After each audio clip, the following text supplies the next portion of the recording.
Okay, la la la la la. Let's get that over there.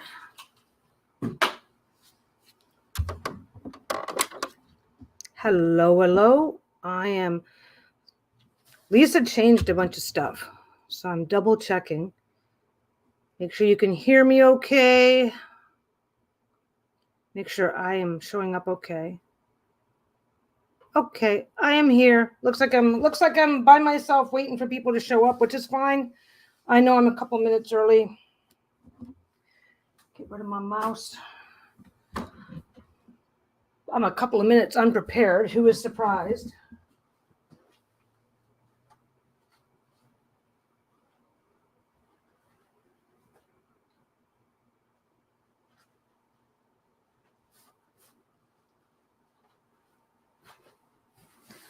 Ooh, I am unprepared.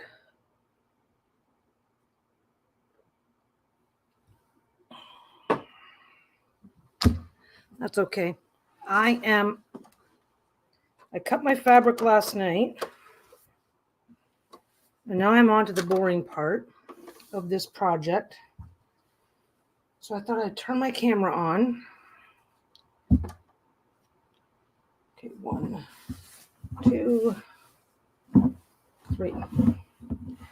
So Franny, I know there's nobody here yet, but if anybody's going to come swinging in later to catch up, I'll give you a breakdown of what I got going on here. I've got all Halloween fabrics. There is a little spider. There's spider alert. There's a little spider on one of these fabrics, but they're all spider webs. The spider's a little cutesy spider.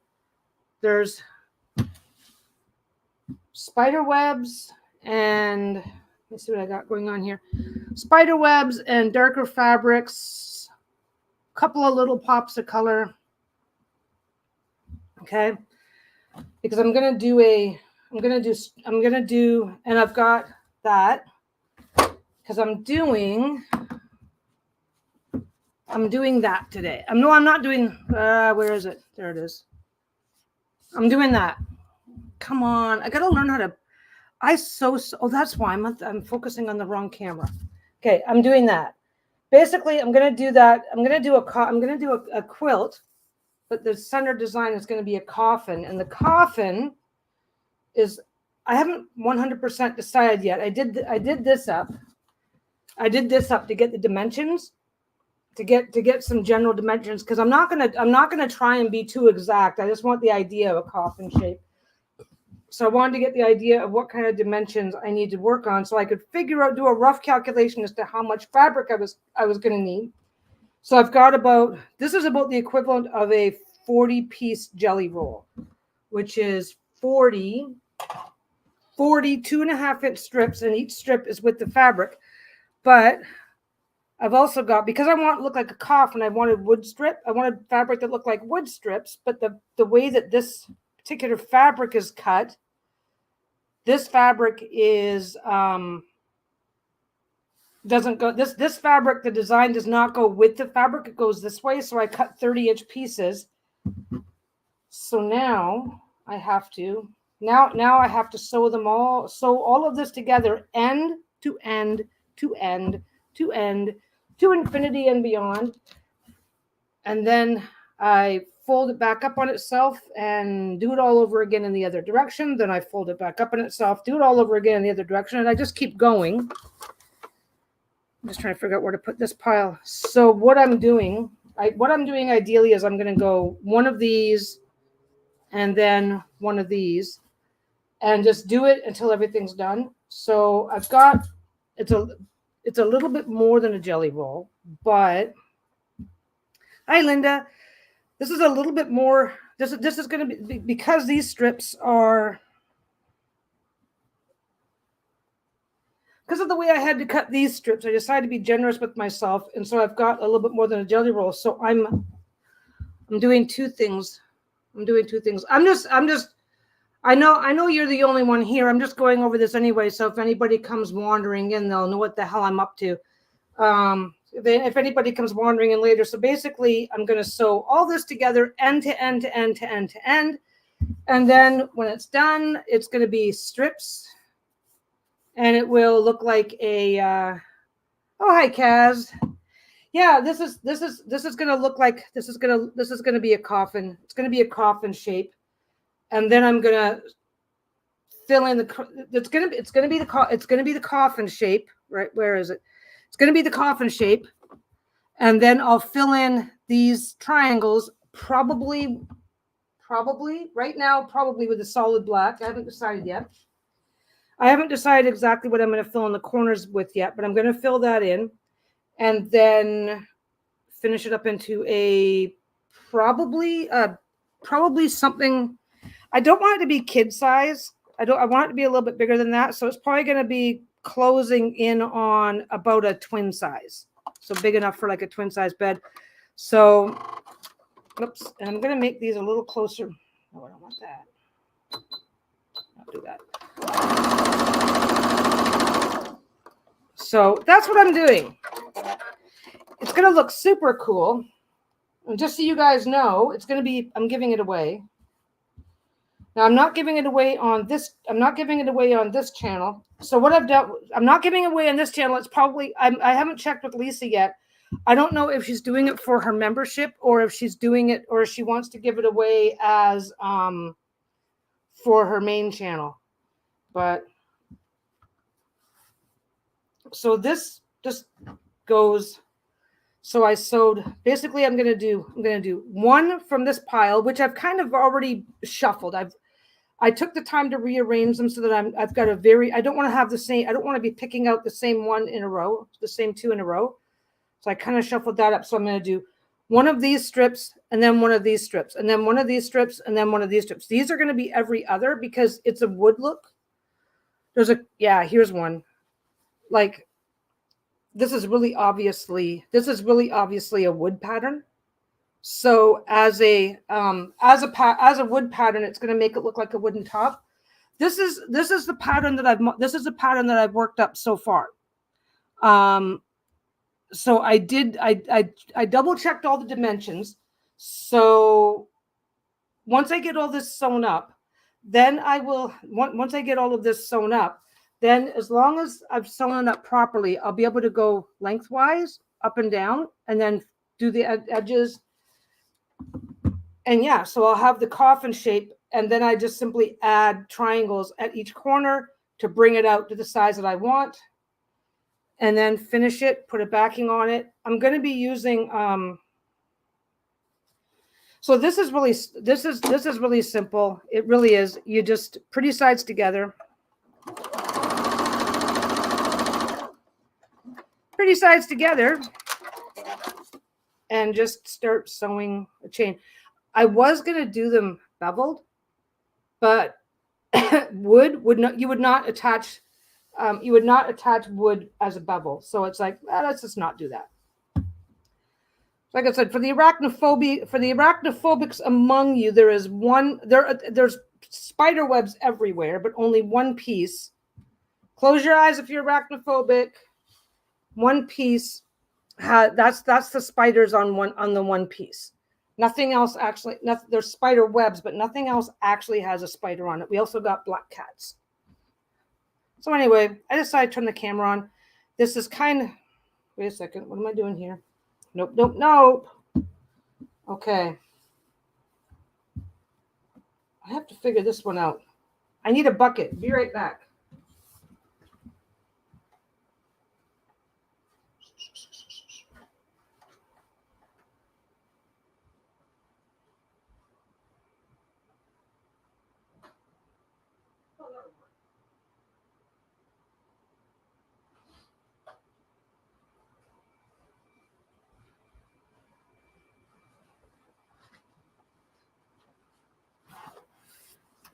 Okay.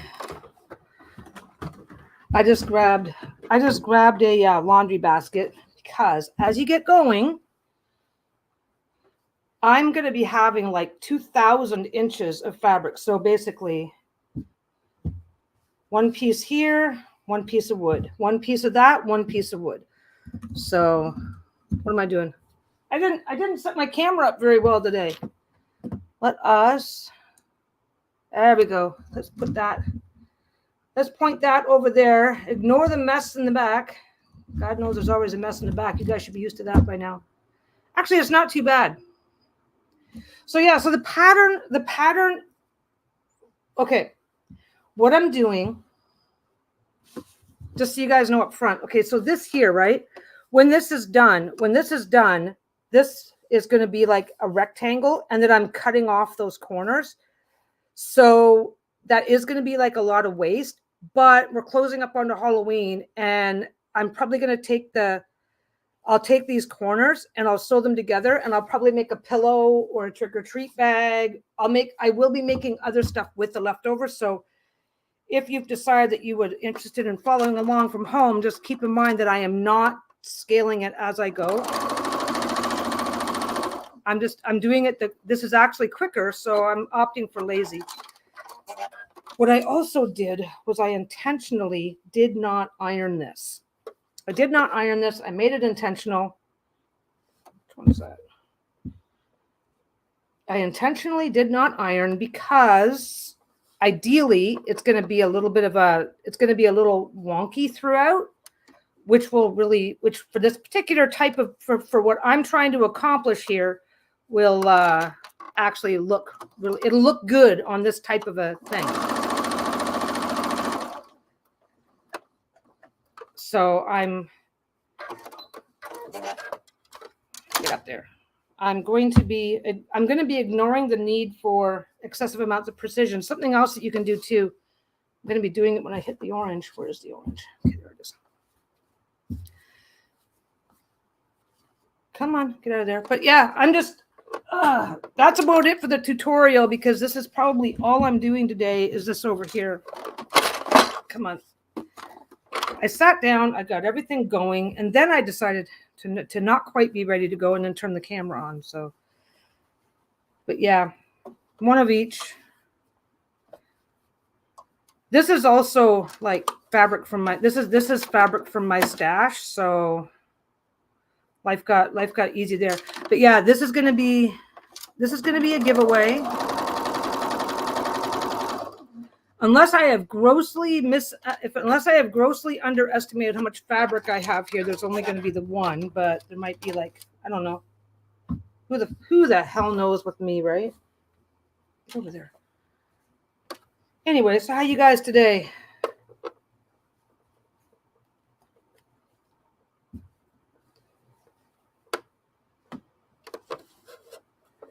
What's new and exciting in all your land?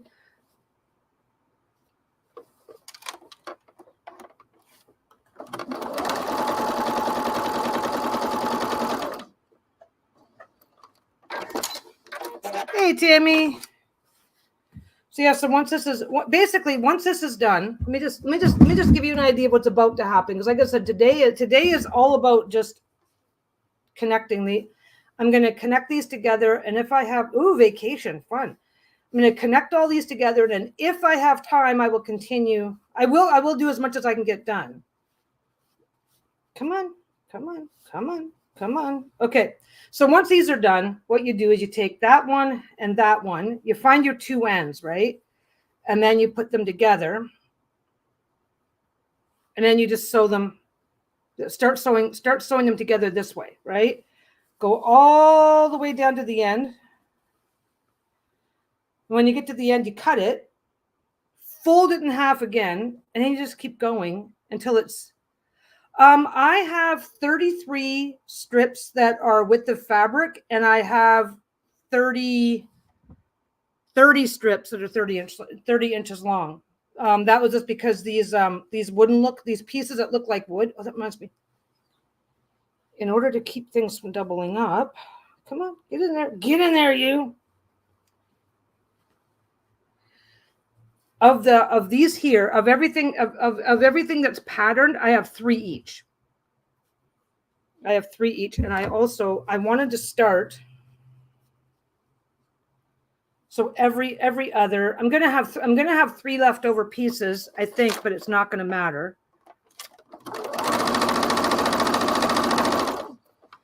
And I've also reduced my stitch length. I've reduced my stitch length, so these are like much tighter together, much more tightly put together than a lot of others. Why have you done that one? Okay. I want to minimize my, I just want to make, I kind of gave everything a shuffle. I want to make sure that I don't accidentally get two together. Right now, right this minute, it doesn't really matter.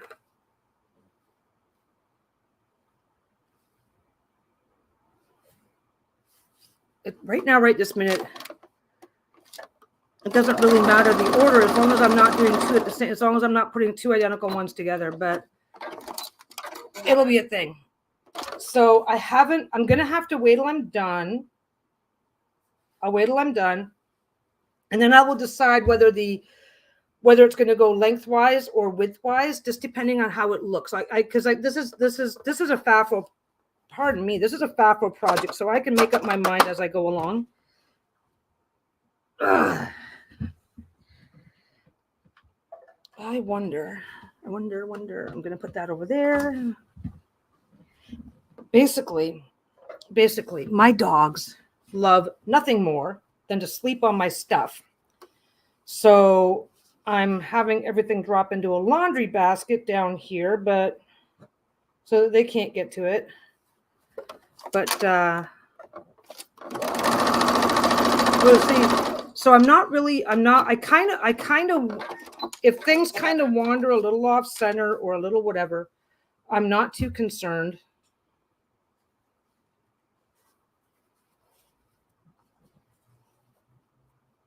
Because that's fine. It doesn't really matter when you're at this stage. Yeah, I'm making a quilt and we're giving it away, and it's going to look like this. Rough idea, obviously. It's going to look like a coffin.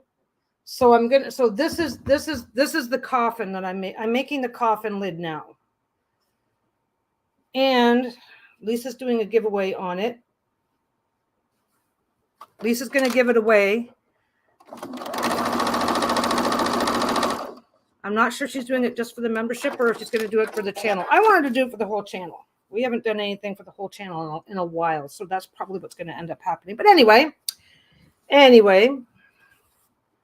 yeah, you guys are just keeping me company while I put all this stuff together. This is the kind of thing that you can do where you just crank up the tunes. I'm not agonizing about backstitching on every single one because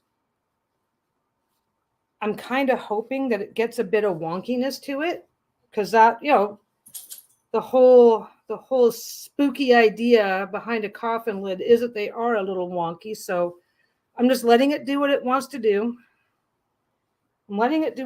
I also intentionally, I ran it through my cutter, but I intentionally did not iron the fabric either before or after, so that if it goes a little wonky, that one looked a little funny.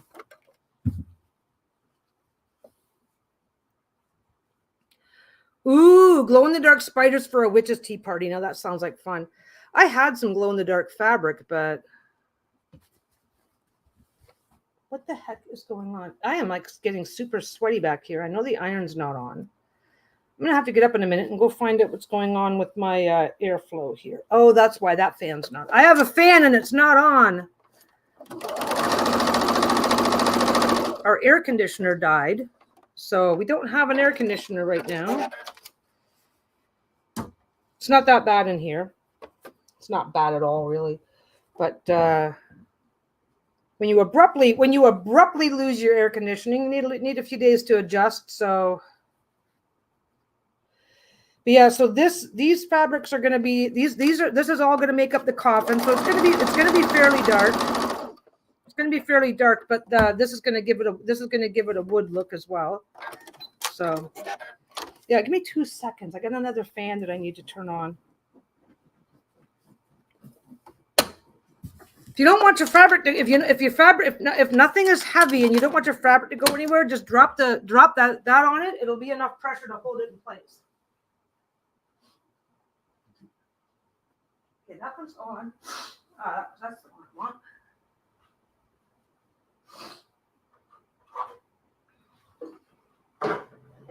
There we go.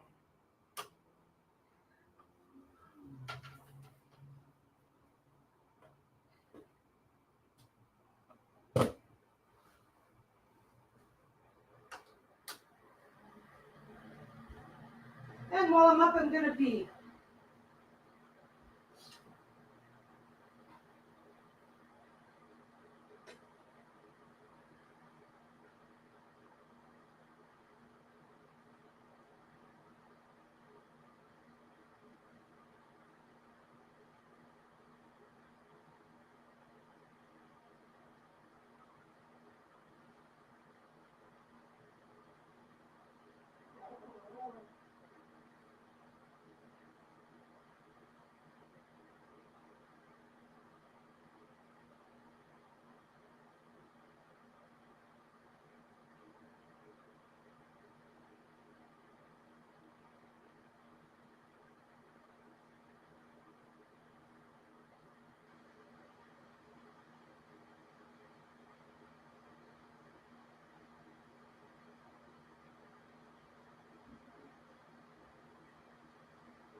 There we go.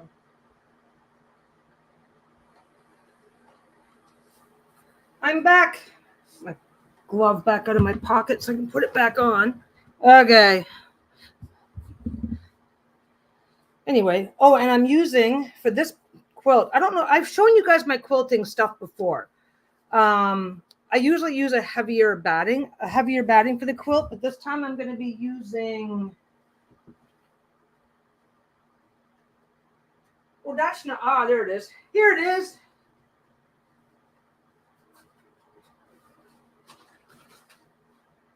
This stuff, and ignore the McDonald's. I've got McDonald batting, so I'm going to be using this batting, which is the same batting I used for the stripey with the yellow and orange. I can't bring that one over here to show you because the dog's been sleeping on it, so it's covered in fur. But yeah, so this is the batting I'll be using, which has a really it's lighter. It's just as warm, but it's light and stays a lot puffier. I got two more McDonald bags over there because I want to make a couple more bags. 25 cents for a fucking bag. And that's going to be coming at every place around here. McDonald's aren't the only ones. So McDonald's is the one that's around the corner for me. So when I'm in a hurry, that's the most convenient one. So anyway, yeah, I did not iron this so that if things go a little, it's hating on me again. I swear to God, I got to figure out this camera. Come on, you can do it. There we go.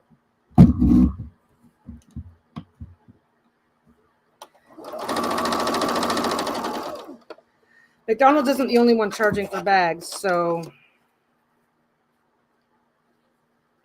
only rule you have to remember if you're doing this.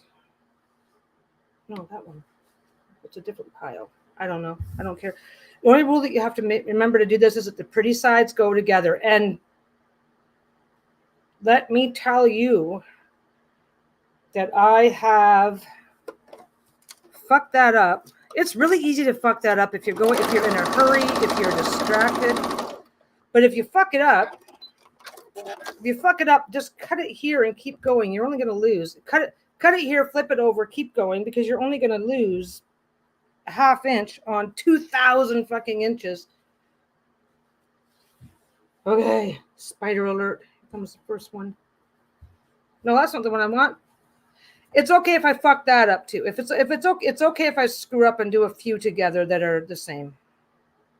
But anyway, I'm not agonizing about taking the selvage off because this is all darker fabrics. It's not going to show up.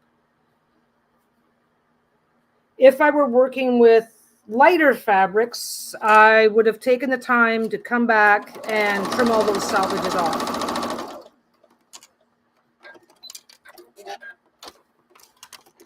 How do you know when you sew the strips together, they do not match if you have some the same? Oh, like if I get distracted and then grab another one of these, right? Then they're the same. So that happens. But if I were to sew two of these together, I would just trim it off and then put another one on. I just wouldn't agonize. I wouldn't agonize about. Didn't I just do that one? No, I didn't. I just because you've got so much length, I just wouldn't agonize about picking it out and doing all the extra work. But like if I grab this one next, right? I can leave it. It won't hurt anything. I'm hoping to go every other, but if I fuck that up, I'm not gonna honestly. Okay, I'm not gonna care about it because of this particular project. If you have a project where it matters, then line up your fabric first. Like literally, just stack it all up in order, and then you take it off the pile in order. Oh yeah, happy Friday the 13th. What's wrong, Bruno? Oh, and he stops. He immediately stops. He's dreaming. It sounds like he's got these really weird puppy hiccups, but that's what he does when he's dreaming. Anyway, like for this, do I have a darker one? Of course, the minute I start talking, yeah, okay, see this selvage here? See how dark that is? So yeah, if you're working with dark and light, you're going to want to cut off these fat selvages. Oh, okay. Well, when I'm ready to flip this, the first time I'm okay. If this ends up directly beside this, I'll just leave it. I will. I won't do anything about it. Because sometimes it will, sometimes it won't. Basically, if it matters to you, then you can just stop, take it out, put another one in, or you can just organize your strips to make sure that you're taking that into consideration. This project, yeah, it would be hard. It's hard not to have at least some of them end up side by side. Okay, I'm gonna go get the other blanket, but I'm kind of gonna have to stand back a little bit. Wait a second. Okay, I'm gonna go get the other blanket. Oh wait, Lisa's is sitting out. Does she have any of that? Let me see. I'll be right back.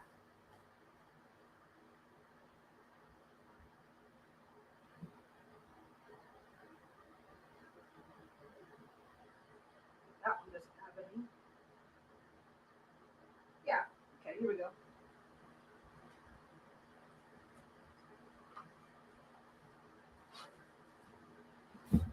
Now this one here, this is one that Lisa made.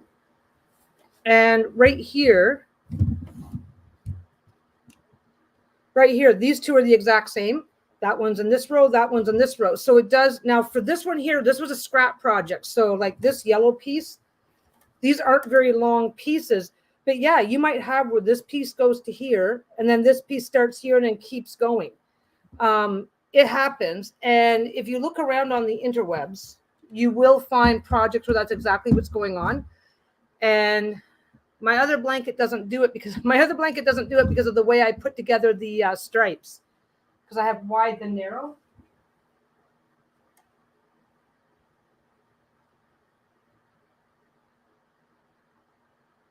Yeah, that one doesn't do it anyway.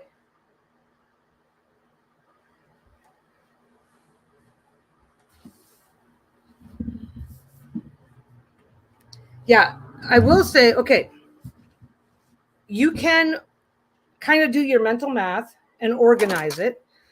One way around this, okay, I've got three each of these, right? I've got like 30 of these. They are going to overlap. There's no way to avoid that. I'm going to have rows where these are like practically side by side. There's no way to get around it. There's no way to get around it with the way that I am doing it. It's going to happen with these, and it might happen with some of the other stuff. One way to get around that is, if possible, use 40 different fabrics. If you are doing a scrappy project and it really matters to you, then try and use 40 different fabrics. If you're buying a jelly roll, most standard jelly rolls only have two. It's 20 different fabrics, so they just come paired up. Where are we going here? So expect that it's going to happen. Yeah. See, now if I was using a lighter, if this was a lighter fabric, I would 100% cut that off because that black will show through any lighter fabric. But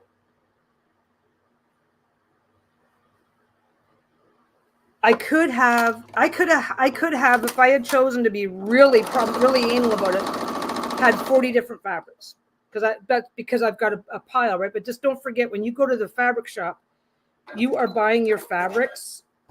You have to buy it in 9-inch pieces. 9 inches is a quarter. 9 inches is a quarter of a yard, and some let you buy 1/10 of a centimeter. Anyway. But yeah, it's hard not to get them together. One of the reasons why these are so popular is because I don't know if they're, you know what? I haven't heard much about these are called racing quilts. They call them racing stripe quilts. One of the reasons why they're so popular is because it doesn't, you can't really be too anal about how your design is laying out. But you'll see. It never looks bad. It doesn't. You just expect it. If you are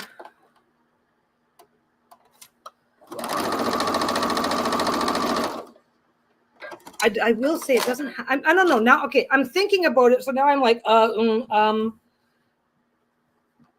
it doesn't have to happen. I know it's going to happen. I know it's going to happen because I know these are going to do it. It's going to happen with these because I've got almost half of the quilt. No, but about a third of the quilt is these things. Because I wanted it to look like it had real. I wanted it to look like it had real wood with stuff on the wood. So,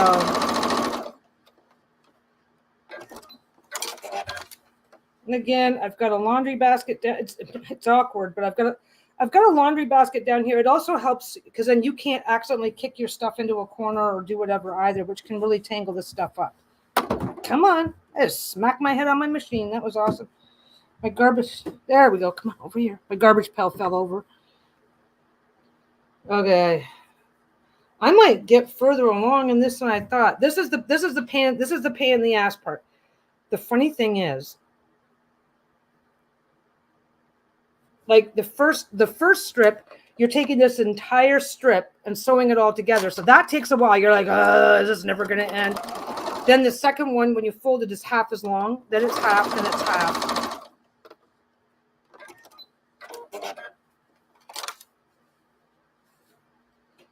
So I'm just, like I said, I'm throwing the extra stuff, but I did not iron. I did not iron, and I did that intentionally because I didn't iron anything. Okay, I have to iron it at the very end, right? I have to iron it at the very end, of course. But so far, I'm not ironing because if that makes things a little wonky, it's gonna create a really good effect. Of course, you know what happens the minute you're going, I want this particular effect, so I'm gonna do this. I'm gonna get the most perfectly straight lines I've ever gotten in my life. Now that I don't care, but that's okay. So, who is sticking around? Okay, I have a hard stop at 4:00, by the way, because Lisa is talking to Barbara Moore at, I forget what time. They're going live. I am going to do a hard stop at 4:00. I'm going to do a hard stop on filming at 4:00. Lisa's doing a chat with Barbara Moore on her membership, I think it is. At 4. I'm just staying the fuck out of the way. That's always my contribution. There we go. Yeah, I think this one here is going to give it like that. This one here is, you ever see really old, nasty, weathered wood, right? So it's going to give that nice, this is, I think it's going to give a really nice weathered old. Okay, that's what I'm hoping. Anyway, this is kind of, I was gonna do this part last night, and then just do the racing quilt part today. But then I didn't have a chance to get that done.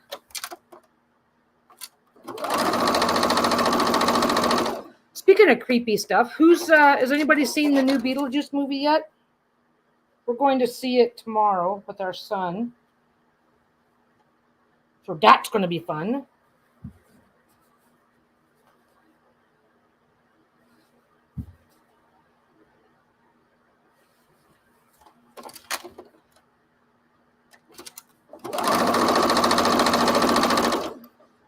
Yeah, one thing I was thinking about doing with this, because I was thinking about going sideways from top to bottom, which I may still end up going sideways from top to bottom, depending on how that looks when it's done. Yeah, it was good. It was good. Oh, good. But yeah, we rewatched the original movie last night. Night before. Oh my God! You ever get that kind of a brain cramp? It's like, what did I do last night? Last night she was doing some other stuff. Wednesday we rewatched the original, because Lisa's only seen it like once. I don't know what kind of sheltered upbringing she had, because I swear to God, I saw Beetlejuice like every Halloween. We'd sit down and watch it. Anyways, we rewatched it so that Lisa will be up to speed on what to expect and what's going on. And then from there, we are going to go watch the new one. Yeah, don't tell me too much, but I've been hearing good things about it. So yeah, it doesn't really matter which side you make your top at this point. It's going to matter.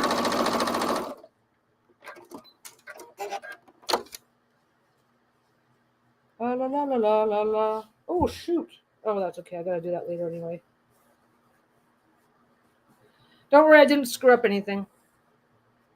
Yeah, so apparently, if anybody hasn't heard about the new if anybody hasn't been paying attention, the new Beetlejuice movie is most of the same actors, and it's with Winona Ryder has a kid, and they go back to the town, and that's about all I really know. I looked up a couple of things just to go, oh well, okay, but what kind of a reboot is this going to be, right? So I looked up a couple of basics and then stopped looking. Tried my best to stop looking. So yeah,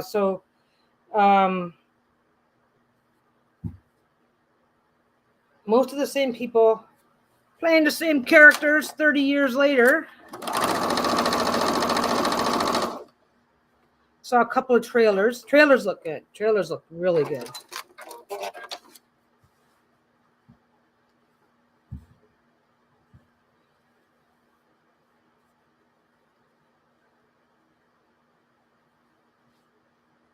So what else do we have? We don't have a lot going on right now.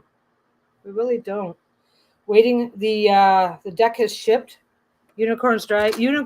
Unicorn's Dragon. My God. I prefer to see a movie without knowing. Yeah, I don't. Okay, I can watch a shit ton of trailers and still not have the movie wrecked for me. But I prefer not to, as well. I wanted to get an idea of, just to make sure that it was going to be. I mostly looked up a couple of reviews, because they will say, oh yeah, this was a good movie, go watch it, without giving away too much. So I watched a few reviews on it, and all the reviews are pretty good. I mean, it's a fun movie. It's a fun movie with just in time for Halloween. That's all I care about.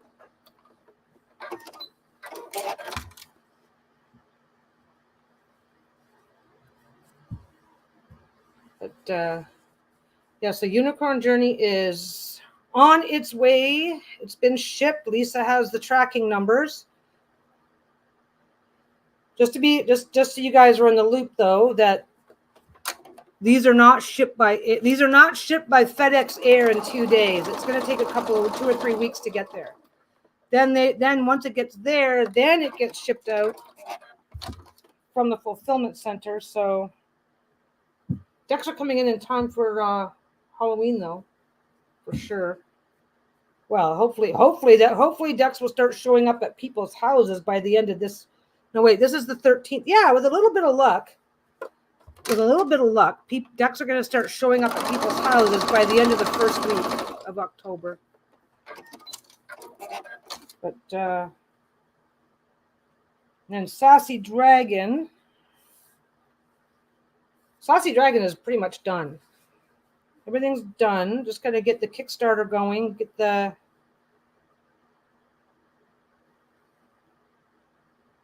a lot of cool things.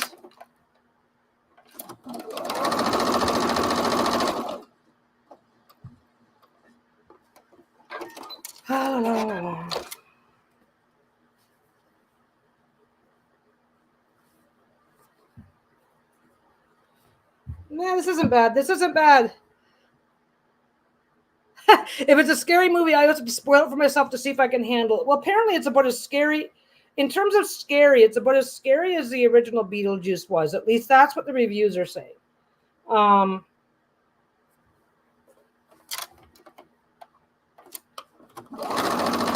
So if you can handle the original Beetlejuice, you can handle this. At least that's my assumption. But now that the movie is out, there's spoilers and all sorts of shit everywhere. You'll have no problem.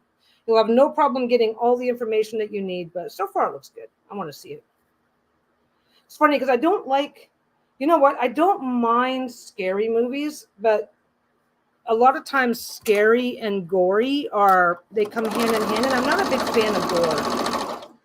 Not a big fan of that at all. It's just like, if that's, I know if it's a lot of times it seems gratuitous. So it's like, ugh.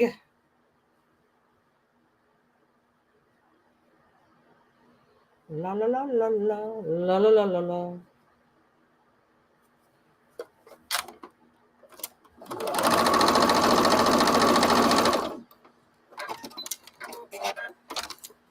So if you are working with, like I said, I've got, these are 42 inch strips. These are 30-inch strips, right? So if you're working with the type of pattern that uses the longer strips and you're concerned with how they're laying out, you can just do the math on how things are going to land when they fold up and sort it out that way. One thing that I'm going to be doing too is offsetting, which if I can get this done, I'm wondering.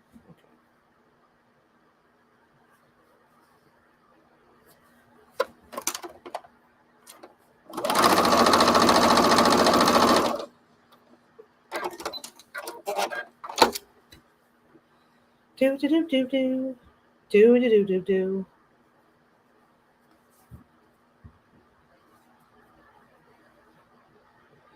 No, what else is new and exciting? I can't think of anything new and exciting that's going on.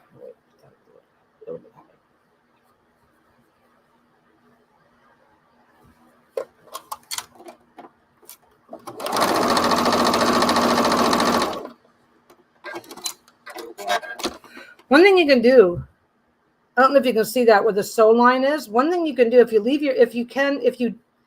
decide to leave your selvages on, one thing you can do is get yourself an extra like little tiny bit of fabric as you go through, just by being able to sew right up against the selvage line. As long as the selvage gets folded into the back, it's not a problem, right? Hey.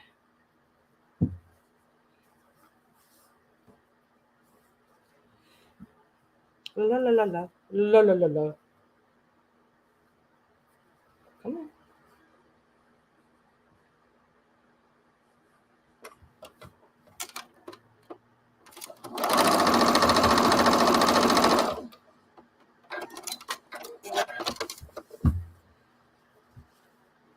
Yeah, this is the part that they don't show you. You watch these videos and it's like there's are you going to finish it on here? Because I really want to see it done. I am going to, ideally, it's already going on to 3 o'clock. I might come back and finish it on here, but I just wanted company while I got this part done. I have to have a hard stop at 4. Well, I have to have a hard stop. Okay, the minute Lisa walks in the door, I don't get to dick around with a long goodbye. That's the thing. So I can stay on until whenever. But the minute Lisa walks in the door, it's like, okay, guys, got to go by. That's what's going to be happening today. If I'm still online, if I'm still here when Lisa comes home, because she's going live with Barbara Moore as soon as she's home. I think that's membership only. I don't know. I guess I'm kind of fishing to see if any of you guys know. But no, this I want to try. I want to hopefully get this part done. This part, I won't be finishing. I probably will not be finishing the whole quilt. Then again, I might be able to come back on tomorrow.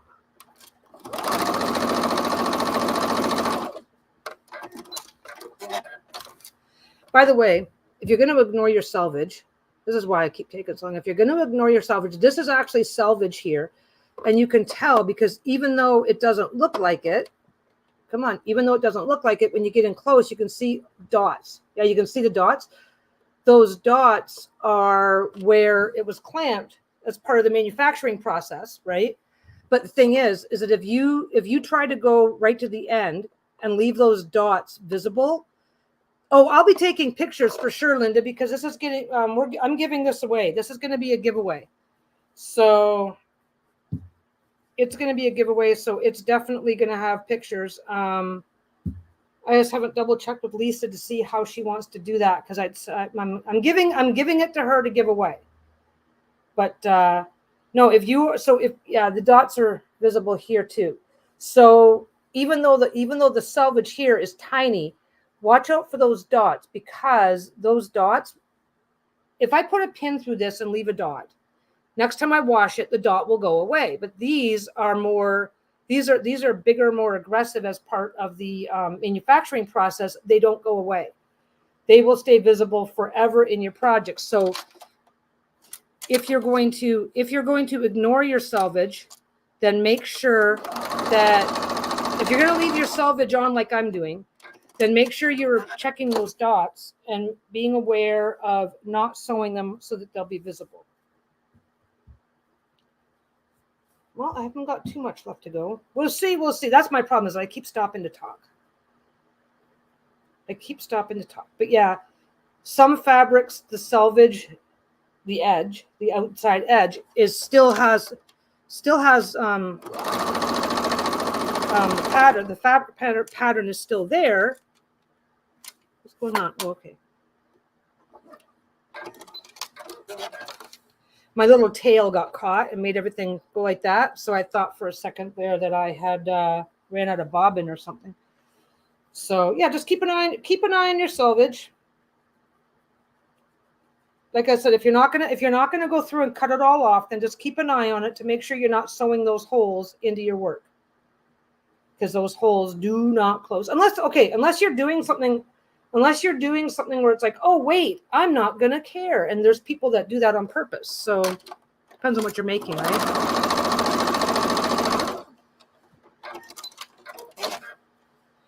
La la la la la la. Do that. Oh, I've got two of those. I guess I gotta do one now. One slipped through the cracks. I used to think that if it was printed, it was fine, but learned quickly that those dots stand out. Yes. Now I just try to cut 1-inch meat jag.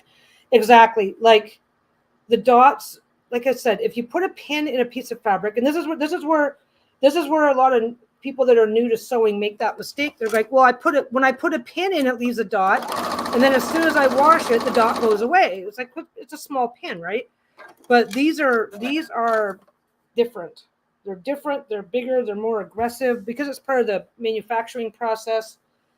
So when you see those dots, when you see dots near your selvage, make sure you're not sewing them into your project. And like I said, you can be as lazy as you want to be about cutting it off. I'm not, like I said, oh, look what I almost did.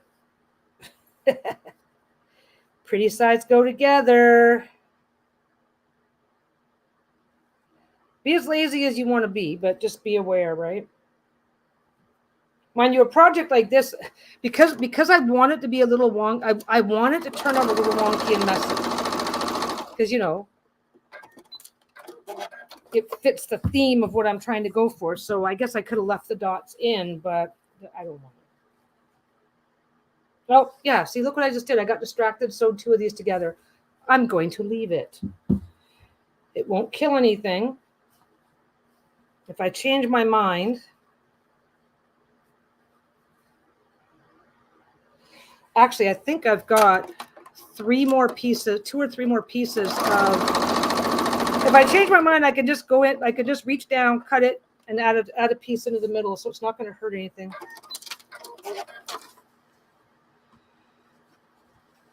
This is what I usually do. I get distracted with, I get distracted over one thing and then do something else instead. It's like, oh, 1, 2, 3, 4, 5, 6, 7, 2, 3. Meh, I'm almost done, so I can start pairing it up. Tell you what, if I have an extra piece, no, I'm not going to do it. I'm not going to do it. I said I wanted it to have a few intentional wonky things happening to it, which is why I opted not to iron. So I'm going to opt not to iron, but I'm going to agonize over every other little perceived problem.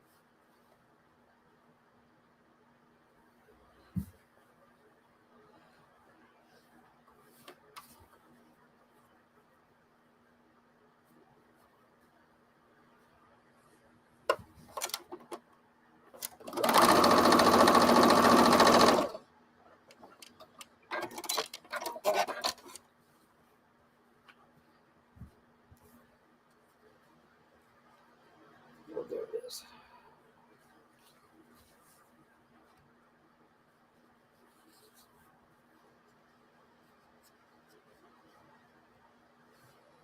Come on, a little twisted there. Doesn't matter if it's a little twisted.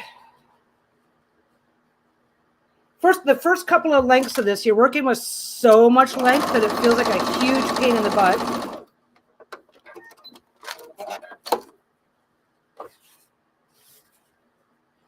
La la la la la la la. Another one of these.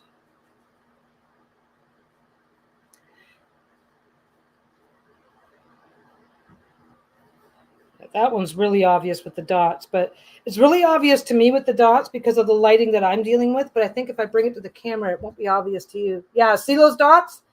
No amount of washing is going to close up that because it's actually quite, even though it seems small, it is significantly bigger than a pinhole.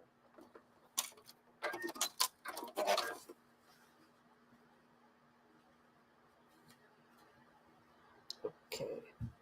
1, 2, 3. I've only got 4 left.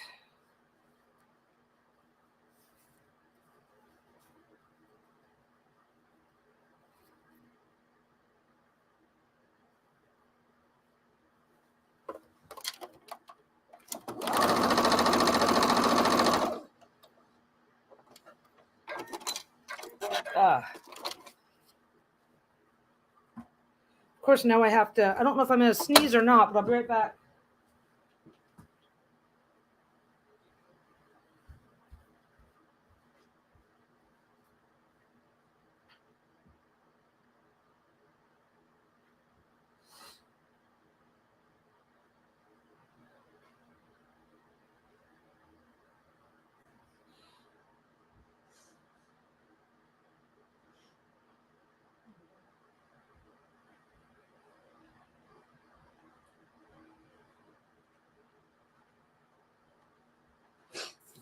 Okay.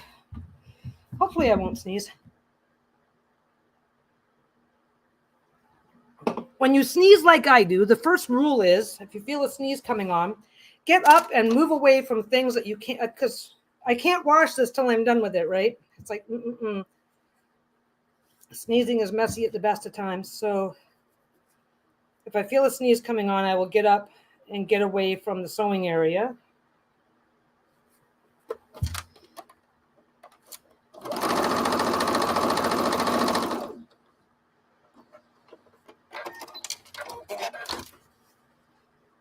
Anyway.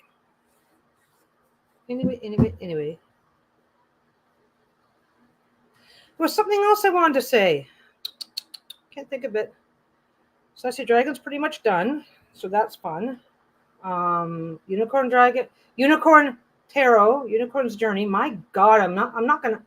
Lisa is gonna kill me if she finds out that I don't even know what to call her bloody deck. Plenty of tarot news. No, well, that's the big tarot news that's happening. Heard back from Lisa heard back from Danny of Danny Mystic. For anybody who's following Danny, the hurricane that they had coming into their area missed them. So they got lucky. The universe was looking out for them. Lisa's made the announcement that she's presenting at StarCon this year.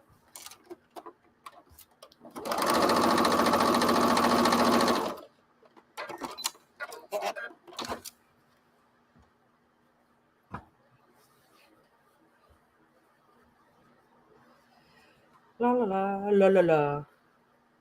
No, I can't think of what it was. There was something.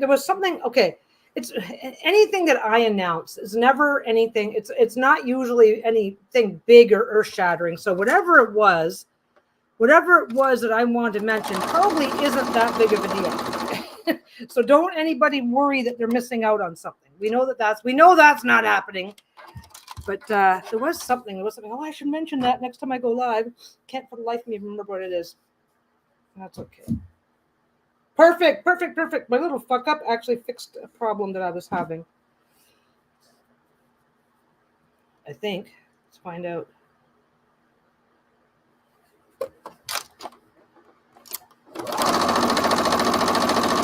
Okay. And I'm itchy again. Be right back. Blow my nose properly this time.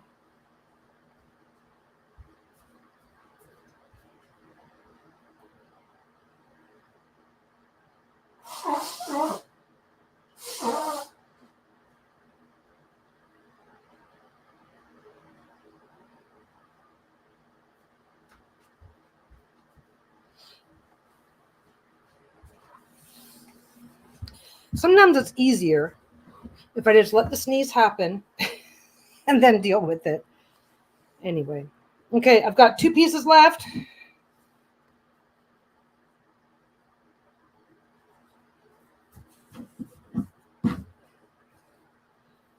Two pieces left, and then I'm going to start. Oh, shit, I got to get another. Oh, no, I don't. I'll figure it out. I will figure it out.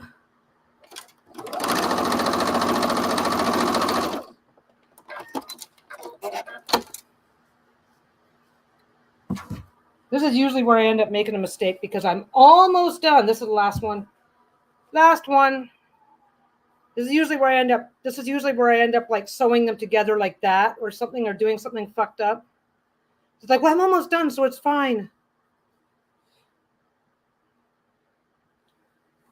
All right.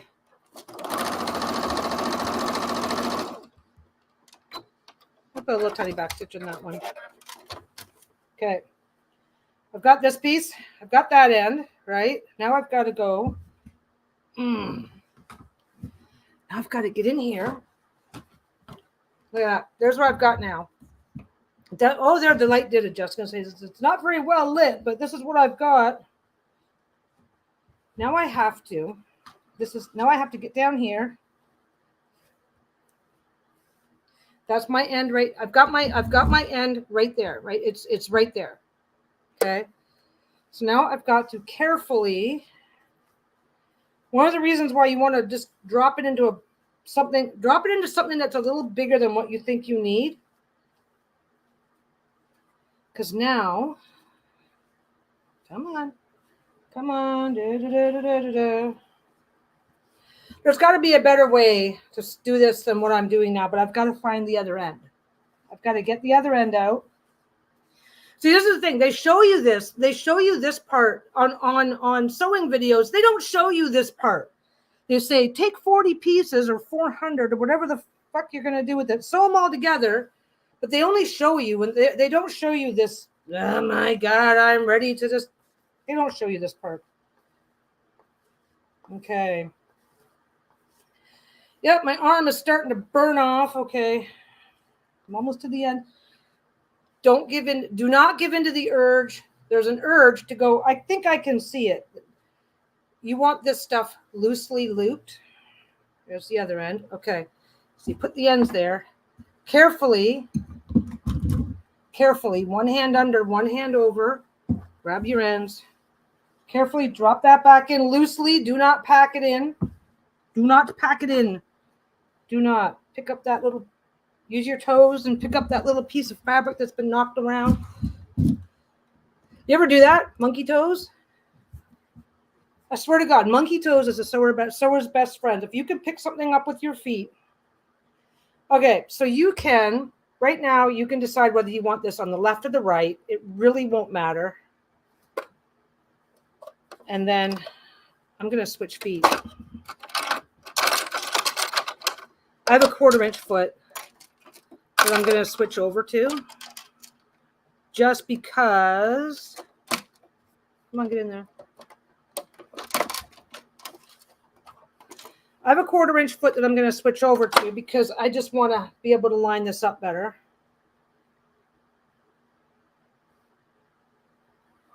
This is the part where they call it the racing. Okay, here we go. Here we go. Now, I'm going to be sewing it through here, and I'm going to get a great big pile of shit back here. I'm going to move my... Okay. Oh. I'm going to switch over to a full bobbin. There's lots on that bobbin, but I've got all that stuff that I just attached sideways. I now have to attach it lengthways. So that's going to be a pain in the ass. And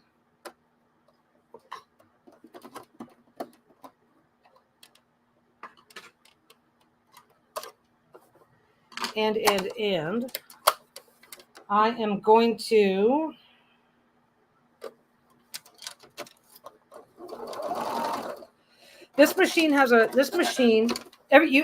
everybody knows the quirks of their own machine, right? This machine, if it's not threaded properly, will loop like crazy underneath. Most machines, if they're doing that looping thing, they're making weird noises and all sorts of stuff. This thing can loop and not make, and you don't know it. So whenever I'm getting ready to do something like this, so now I just sew, so I've sewed everything across top. Now I just do this all the way until it's all done. This one takes the longest because it's the longest piece. And then when I'm done, I will cut, you'll see.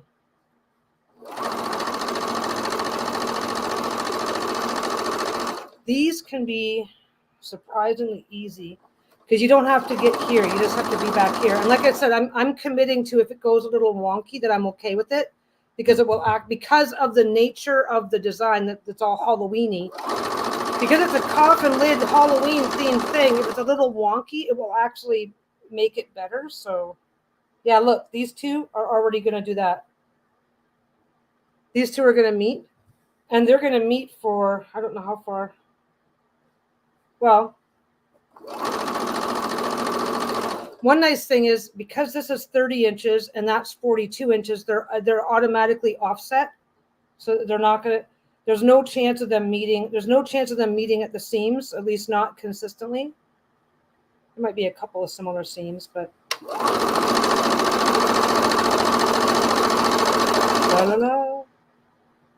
This is better not to, it is way better not to, it's way better not to, oh my God. You ever start a sentence and then go, what was I going to say again? It's better not to pin this. It's better not to pin this because you'll just be sitting here for hours pinning. Just double check, make sure those are good. Make sure that that's lined up.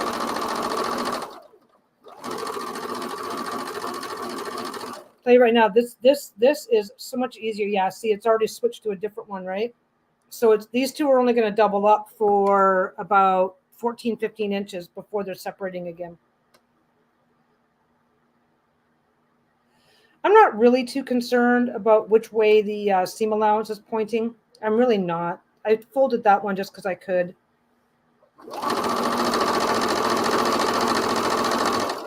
Yeah, don't agonize about pinning because you'll just make yourself crazy. This is a good opportunity to practice. This is a good opportunity to practice keeping your seams straight and patience and whatever.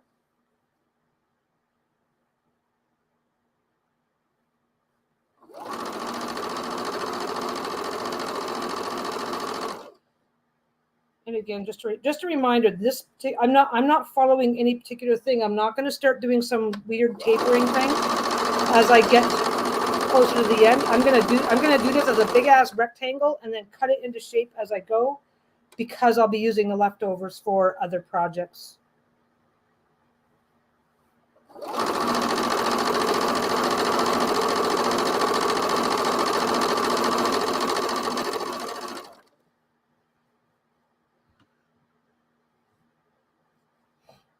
Oh, as soon as I say it's not going to meet, what's the first thing that happens? Pretty much meets. That's okay.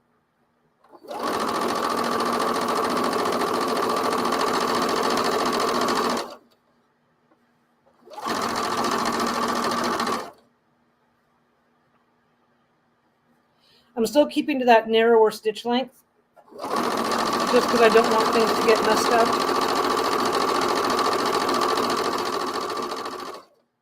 I'm still going to come back and quilt it as well. Probably just some simple stitch in the ditch stuff, but we'll see.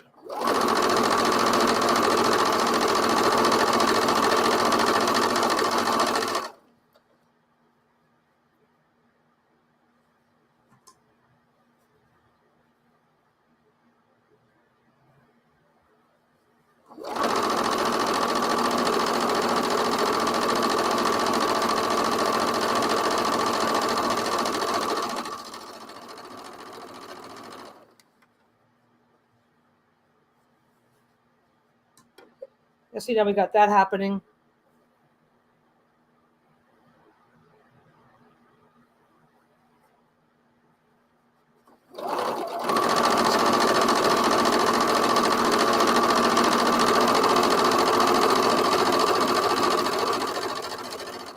What's really funny about these types of quilts is it's super simple, super easy, and yet just by the choice of fabrics that you use, you get a completely different look.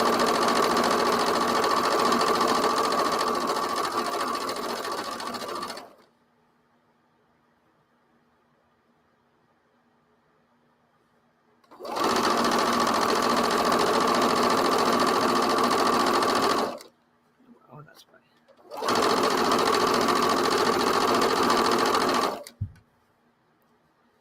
I'm going to take my chances and not bother with a basket on the other side, because I know the dogs don't really get into that spot.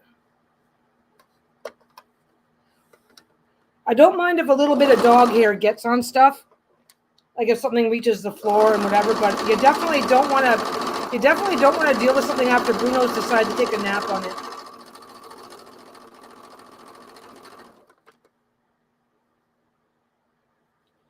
Oh, I'm not sure if I like how that's. Oh, that's fine.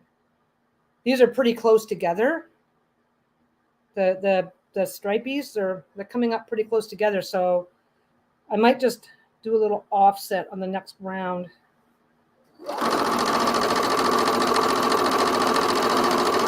If you're getting this, if you decide to do this and you find that these are too close together, like the seams, that is, if you find that the seams are too close together and you want them further apart, then just do a quick little back stitch, get this off the machine right now, cut it, so cut one of them somewhere and just take out like a 4-inch piece, and then continue. And then going forward, the rest of your seams will be a little bit more random, will be a lot more randomized. I knew that some of your seams are going to meet up no matter how you cut it, just because of because it's got some random stuff. But like if you're doing your 42-inch pieces, if everything is 42 inches and you start them together at the same time, then all of your seams are going to meet. So you're going to want to like start one like 6 inches off center from the other. I'll show you what I mean. I'll show you what I mean when I get to the end. I didn't need to do this because these are all different, because these are 30 and 42 inch lengths. But I should have showed it to you just so you know. I will tell you, I'm getting my Janome back later this month. The 26th is when I get it in. There's nothing, the machine's fine. It just needs its timing fixed, and I don't know how to do that. it basically, when the needle has to come down at the same time as it has to come down in sequence with stuff that's happening underneath the machine. The timing just got wrecked on that. I got a really bad tangle one day and it screwed up my timing. They just reset it with a screwdriver, but I don't know how to do that. So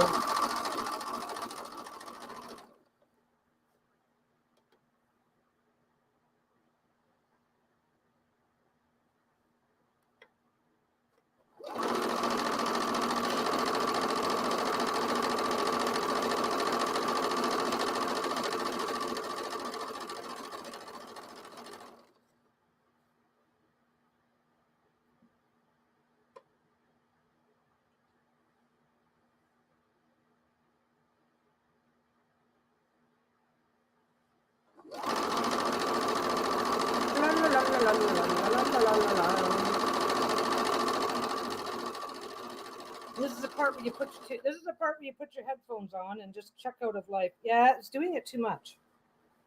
See, I'm not happy because even though they're 30 and 42 inches, too many of these are landing too close together. See how close together they're landing, and I want them further apart. So I'm going to backstitch. I had a feeling, and I should. So I'm going to trust myself. I just backstitch there, right? I'm going to take this one. I'm just going to make my life super simple, okay? I'm going to move the camera. So I stopped here. I stopped and backstitched here, right? So I could take this off. These are hitting too close. Even though they're not exact, they're super close, and I don't want them doing that for the whole quilt. So what I'm going to do is I'm going to take this. I'm going to just take that. I'm going to fold this one, still pretty sides together, right? Now I'm going to make it easy on myself because I really don't want to be screwing around. So I'm just going to sew. Let me double check the length on that.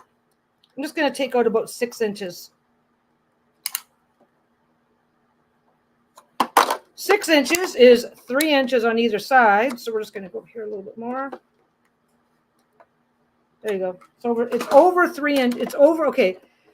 3 inches, 3 inches. So I'm taking off 3 inches.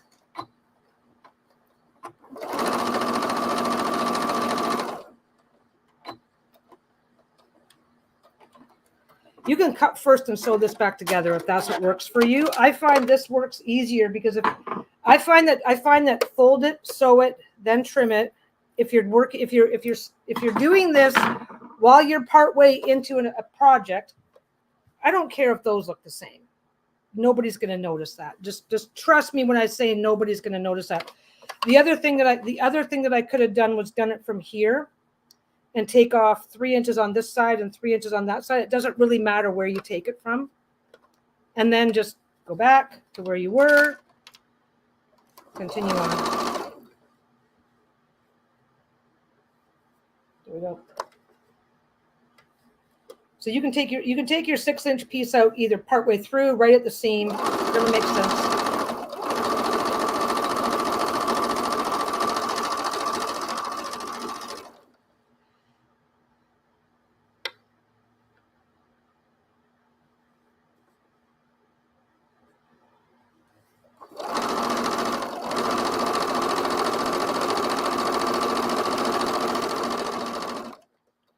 And I will say my AccuQuilt was absolutely a lifesaver because I just picked up my fabric, threw it on the machine, and got my 2.5 inch strips. Easy peasy.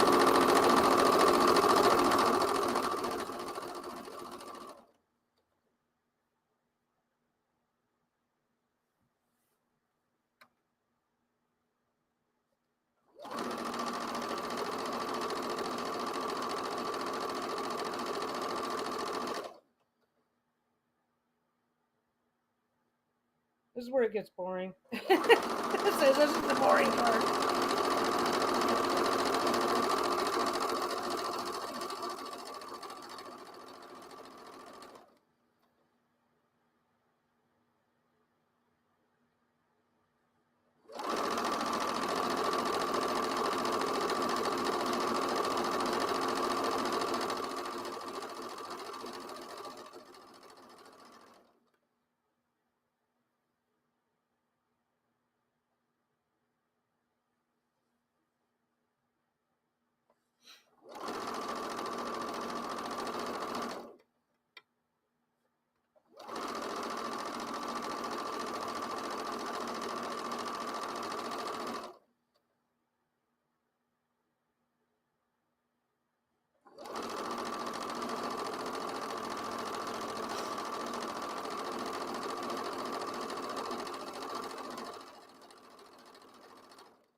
But I might be able to have this one done.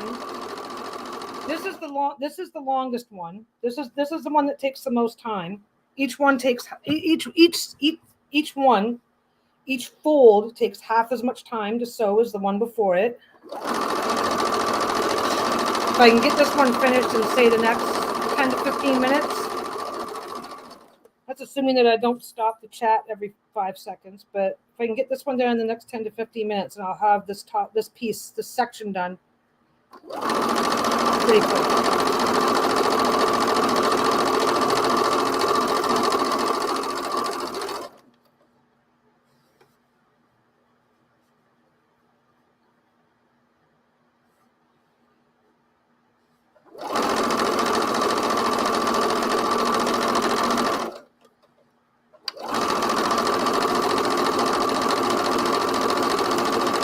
Oh, I know what it was. I have a card I've been dying to show you guys, but I'm gonna have to get all this done.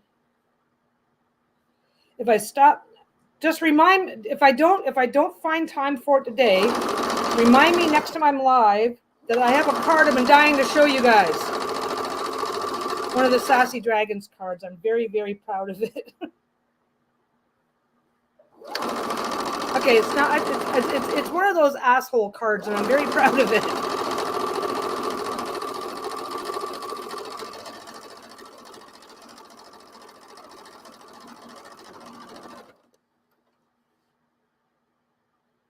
Okay, what's going on? Oh, that's going to be a little funky. That's okay. I want that. I want the funky.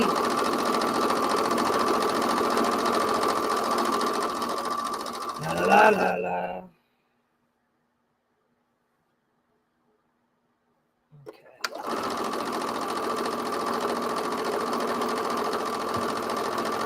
Okay, who's fallen asleep so far?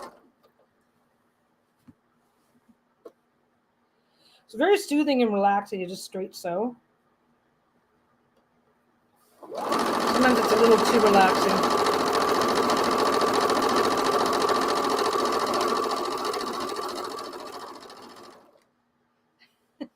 Good. Glad I'm not the only one who's still awake then.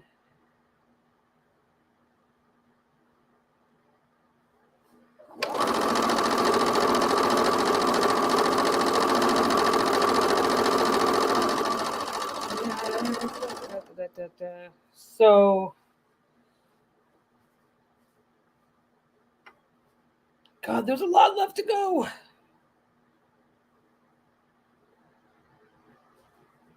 I will say, once I get my Janome back, I'm going to be a lot happier because, oh, good. Hey, as long as you're enjoying it, I will say that my Janome is about 30 to 40% faster than this machine. So I there's a part of me that's like, oh man, maybe I should have waited till I got the Janome back, because then I'd be like a lot further along in this.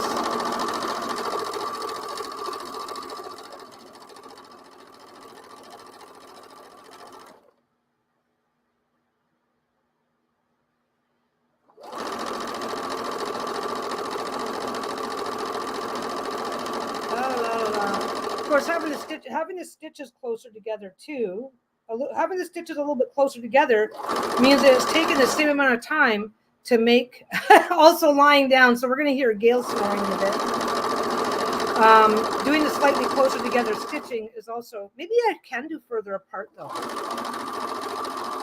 I mean, I'm going to be stitching I'm going to be quilting this all down by stitching in the ditch. So this is going to get a second layer of stitching. Should I go back up to should I go back a little wider to speed myself up and then just rely on the stitching and the ditching to hold it all down? This is the side pieces are what going sideways across it is what mattered, because I know I'm not stitching in the mini ditch. I'm not stitching in that ditch. So I needed that to be closer together, but I'm going to be stitching in the ditch to get all of this down. Maybe I'm going to go bigger. I'm going to go bigger. It'll speed me. I feel like I'm getting some progress now. It'll speed me up a bit, and I still have to come back and quilt everything anyway. Nothing's changing in terms of, nothing's changing except for it's a wider stitch. So instead of 2, I've upped it to 3. Like I said, I just realized I'm going to be stitching in the ditch anyway. So it's going to get a second layer. Why is it so much faster than a Singer? Janome is just, honestly, okay, this for Singer, they have machines that are just as fast. It just depends on what machine you're getting. This machine happens to be a slower machine. The Janome that I have happens to, one of the reasons why I got that particular Janome is that it's faster. So some Janome does tend to just have a faster motor. So that's one of it, because Janome is a very popular as a quilting machine. And when you're sitting there doing this for an hour, you want, saving 15 minutes is beneficial. But every single sewing machine has a maximum speed, every single one of them. And when you're shopping for a sewing machine, you can actually look, and it'll tell you. It'll either stay. Sometimes they get all fancy and they go SPM, stitches per minute, right? So sometimes they use an abbreviation, but it's always there, and they do fluctuate. Some Janomes are slower. Some Janomes are even faster than mine. That's just the speed that this particular brand of Singers is. I think it's 850 stitches a minute. I think is the maximum speed of this machine, whereas the Janome is I think it's either 1100 or 1200. So, but it depends very much on the machine. And an industrial machine, my God, some of those are insane. Some of the industrial machines, and Singer does put out an industrial machine. Some of the industrial machines get going so fast that you have to stop to let your needle cool off. So, but yeah, Singer is most popular as far as I'm aware. I'm not. Don't take my word for this, but as far as I am aware, Singer is most popular as a machine for making clothing and other things where people aren't necessarily going to want to sew as fast anyway. So there's no point in building it in. But different machines, yeah. My Janome is faster. So it really plows through stuff like this.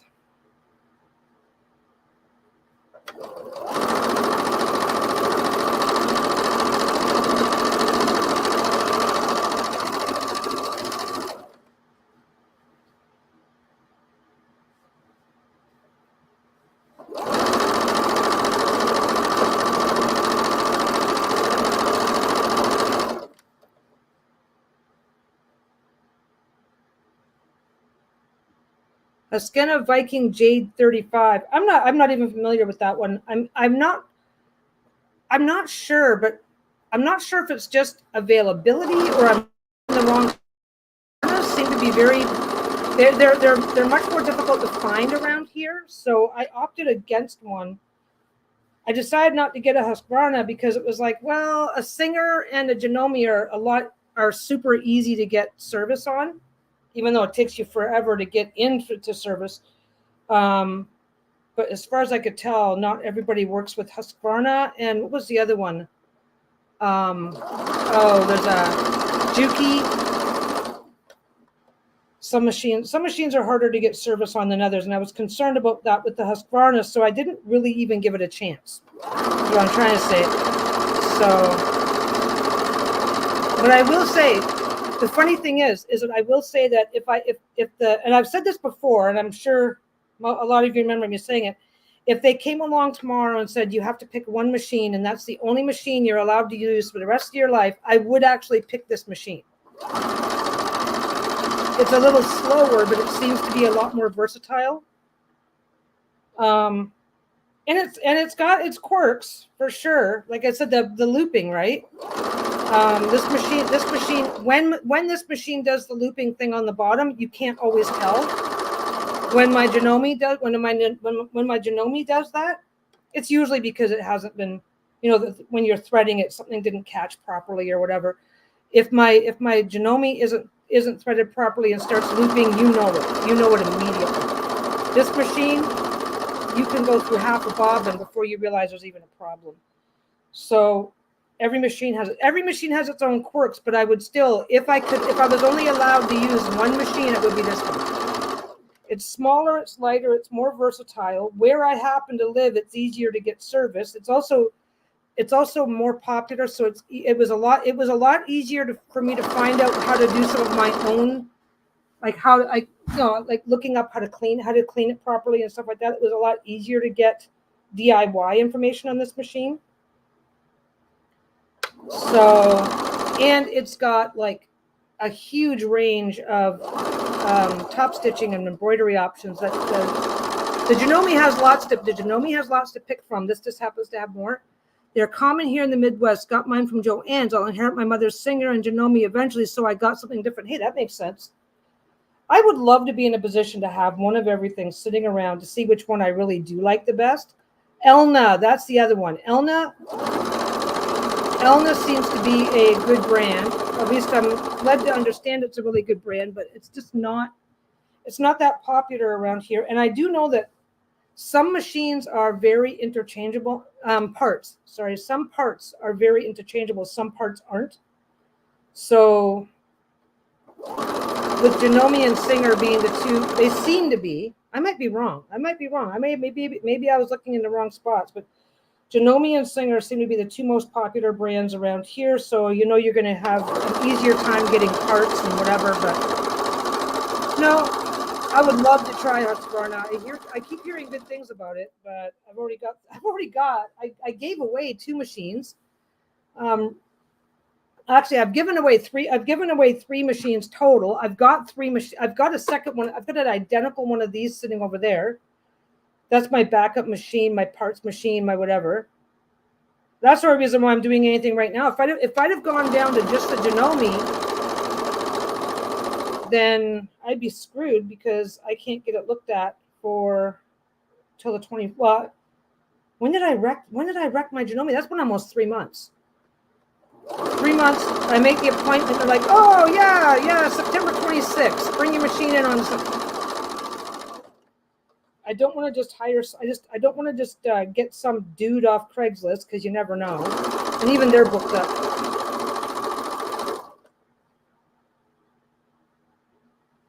Yeah. I don't know too many people that have an Elna. They're like, I forget where they're from. Are they? They're not the Japanese one, are they? There's one from, like, I think Sweden. And I think that's the Elna. And then there's another one from Japan.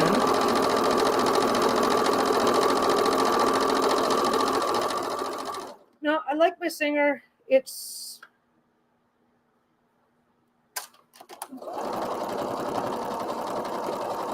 easy. It's just a little slower. So when it comes to this type of stuff, it's like, oh, if I had my Janome, I'd be done by now.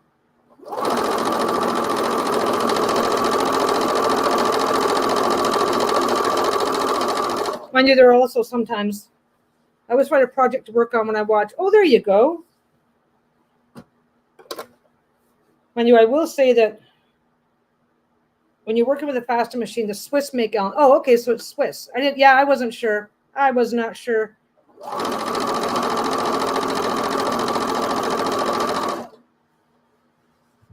What the heck? Oh, okay. So when this happens, see how this is all bunching up?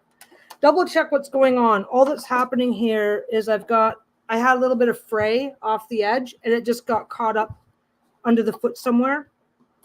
Nothing's going on. Before you decide that you need to get that needle out and start whatever, always double check. Always double check what you can see, what you can see. It's difficult. It's difficult to show on camera. It's difficult to show on camera because it's just so. It's hard to tell. You guys can't. I don't know if you guys can even see the fraying that's happening here, but yeah, a little bit of fray off the edge. Just kind of got caught up in here, so it was just like pulling it, and it made it look like there was a problem. There was actually no problem. There was just a little piece that got stuck. I snipped it, and everything's perfect now. So always double check. Always double check before you start.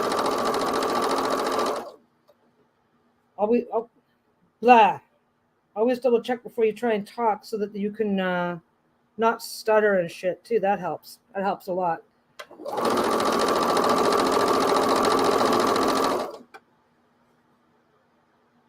Yeah, just double check what's going on before, because you can end up I'm going to cut my thread, I'm going to do this, I'm going to that. You can end up doing a whole bunch of stuff and you can end up causing yourself problems every now and again, and it happens just often enough that way that it's just not worth it. So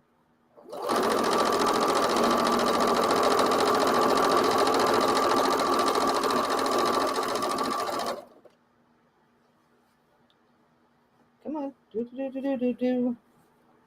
It's getting there. It's getting there. I just pop up a bunch at a time. Make sure it's not tangled.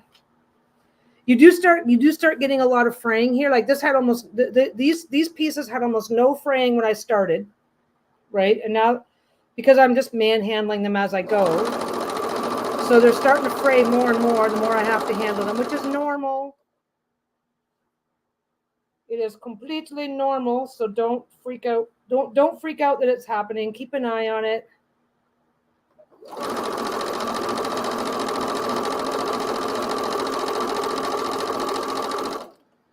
This is just folding itself up because I got a big pile over here now.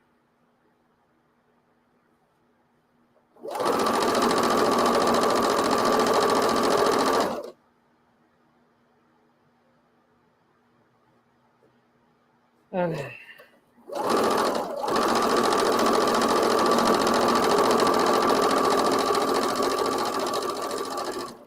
Yeah, if I'm doing something where I want to sew slowly, where I want to take my time, I'll switch over and use this machine, just because if I get distracted, if I get distracted and go too fast, this machine has a slower maximum speed. So there is benefits to having a slightly slower machine.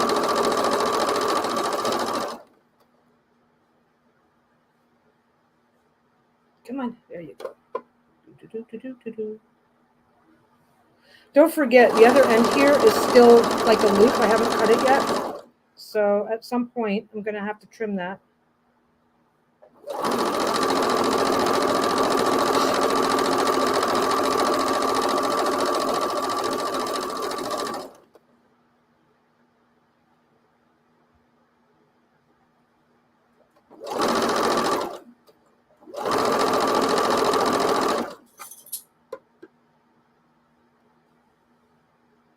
Okay.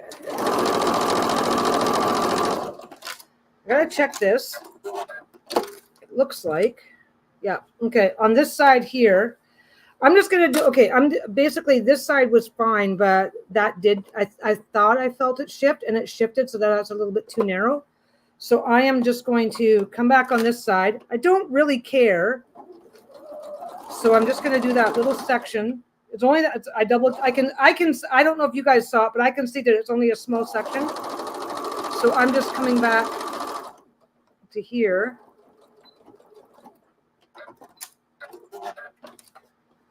I let myself get distracted. I heard a noise and I was like, "It's my dogs."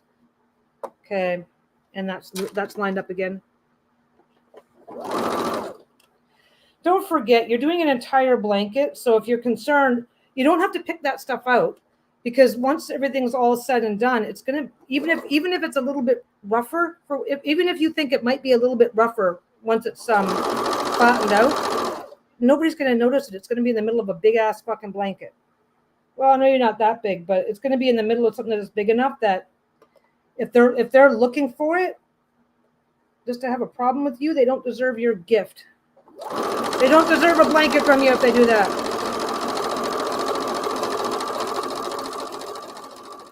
If it was a smaller project of a piece of something that was only going to be this big, I would probably pick the stitches out and re-sew it just to avoid adding that extra bulk of stitching. But because it's a blanket, nobody's going to see it because it's a bigger project.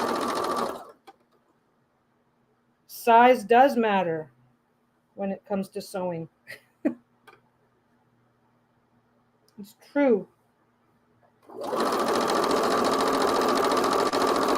The bigger the project is, the more forgiving. Okay, depending on the mistake, but the more, like, if I were doing this using, like, if they complain about something, they get nothing. Oh, exactly. Oh yeah. Oh yeah. It's like if this is a problem for you, then obviously this isn't suitable. You know this, and it's fine. It's like if I say, oh, I've got a blah, do you want it? And they go, oh no, thank you. It's not really my style. It's like perfect. You didn't waste my time, by you didn't waste my time. But if they say, well, I wanted this and I wanted this and it's the wrong color, it's like, oh, okay, perfect. Because I'm not ever going to make it in that size, style, or color ever, just for you. I'm not necessarily a dick about it. Like when I was doing the swearing fabric, right? Like, I mean, of course there's people that are going to be, I can't have that in my house. I've got kids. Like, absolutely. Or that's just not my style. Absolutely. But if somebody were to come back and go, well, I want to put my name in, and if I win, can you make me one in this and this and this or whatever? I'd be like, no, just no. I don't know. Come on, we're closing in on the end here. Okay, this is not bad. I stopped to fix a couple of things and talked too much, so I'm doing okay.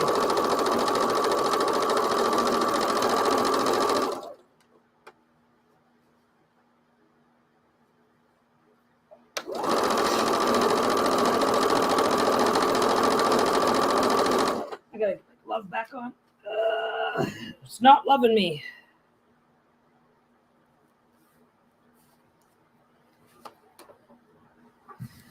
No, but the only complaints I tolerate are those from my wife. I don't want it in that color. Let's go to the store and buy you something in the right color. Why, sure.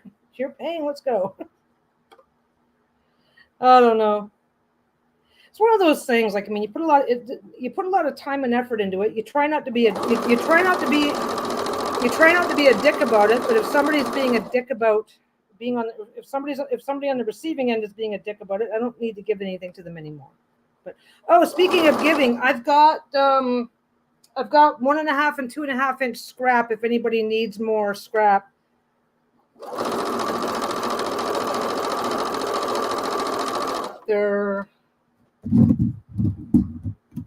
that's 1.5 inch and a little bit that's smaller, and 2.5 inch, and it's all mix and match. No full length, very little in the way of full length pieces, but a lot of pinks and tans, some purples, whatever. So if anybody's looking for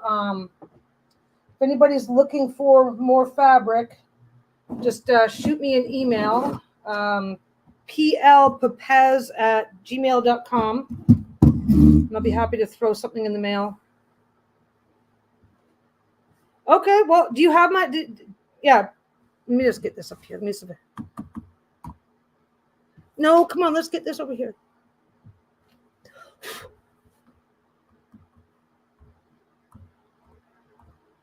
Come on, where is the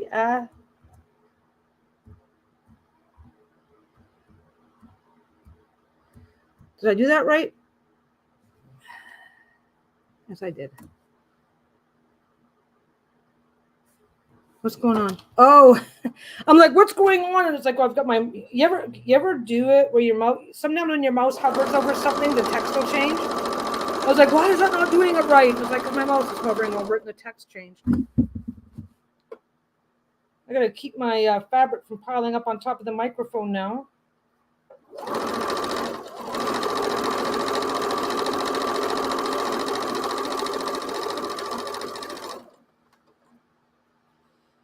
Yeah, just shoot me an email. It's just 1.5 inch. And like I said, there's a little bit that's smaller, 1.5 inch and 2.5 inch scrap pieces for the most part. Various lengths. A lot of pink. A lot of pinks. So if pink is a problem, just say if pink is a problem. I don't want to end up sending you something you don't want. So if pink is a problem, just let me know to minimize it or to maximize it. It's kind of funny. I have no problem if somebody has a preference. After that comment, well, they don't like it, fuck them, right?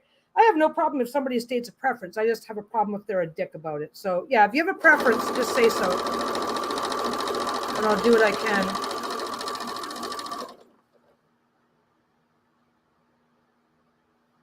I know, I guess some of you guys are in quilting groups and stuff, so that if you get too much of one thing that you don't want, you can always just pass it on. Because I don't care what you do with. I don't care what you do with it once you get it, as long as it's out of my house.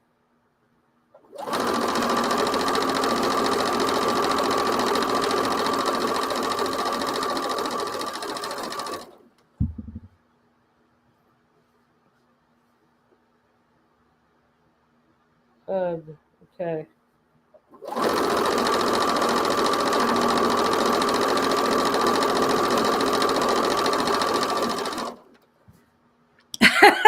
I think Linda would like some fabric. Yeah, anybody, just if any of you guys want some, and I'm not like, there's a few people that do scrapbooking and stuff like that have asked for fabric.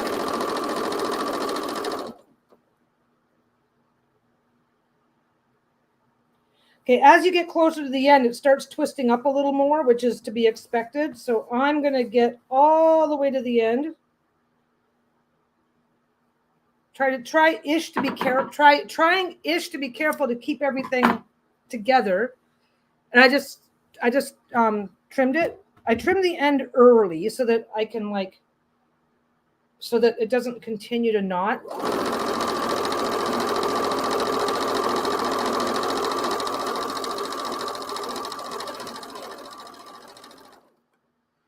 That one way you can, okay, let's bring the camera in close. One way you can tell, because I know that these are the same length.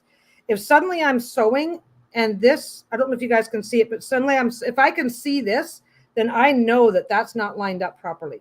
So one way that you can be confident is to make sure you can't see anything out either side, and then you can be pretty confident that it's lined up properly.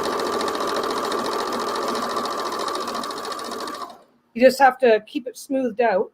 You just have to keep it smoothed out to make sure that nothing's like, okay, if that folds by mistake, if that folds up for any reason, then it can be off and you won't notice it. But as long as the top and bottom are both relatively flat to each other, then you'll know if they're off center, because you'll be able to see the underside fabric out this other side.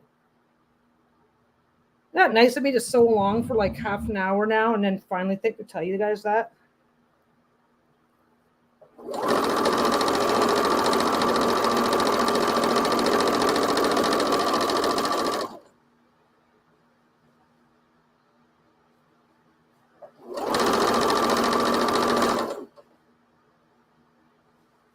That's why I decided to cut it early, though, is because it was starting to twist, which it will. It's normal. Don't freak out if it happens. But it was starting to twist up, and it's like I don't want the twist to end up here so that I can't tell where my top and bottom are.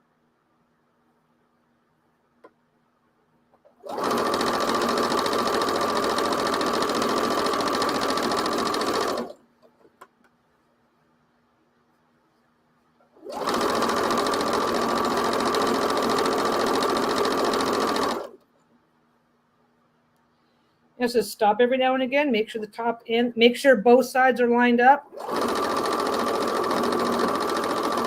Off you go. I haven't done one of these for a while. Once you've done, if this is something that's like, oh my God, this is awesome, I want to do 100 of these. If this is something that resonates with you, that you want to do more than one of, the more you do this, the quicker and easier it is to keep everything lined up. And then you can be down here lining everything up while it goes, and barely have to take your foot off the pedal.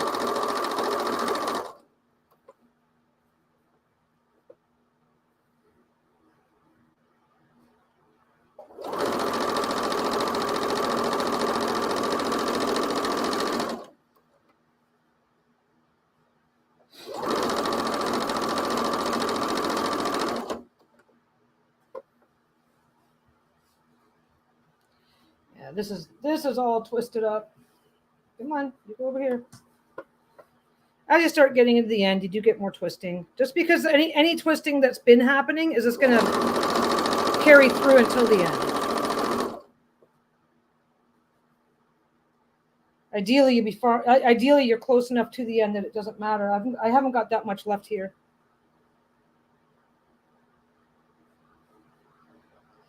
That's also a problem that you can resolve once you've got a little practice. I did that one, but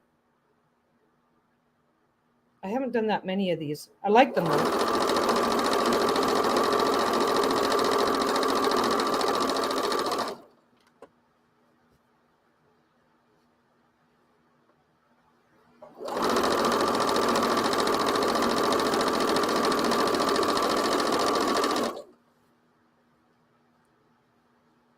The sewn bundle, yeah, it's not bad. It's not bad. It gets a little bit more. It seems bigger at first because it's a single giant strip, and it's like a blanket. A blanket seems bigger until you fold it up and put it away, right? So pretty decent. It's a pretty decent bundle right now, but it's getting more organized. I'm almost done.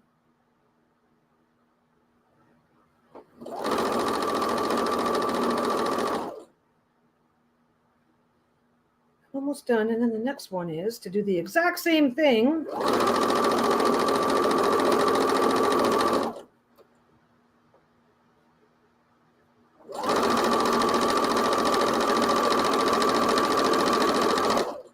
Let's turn that camera. There's the bundle right there.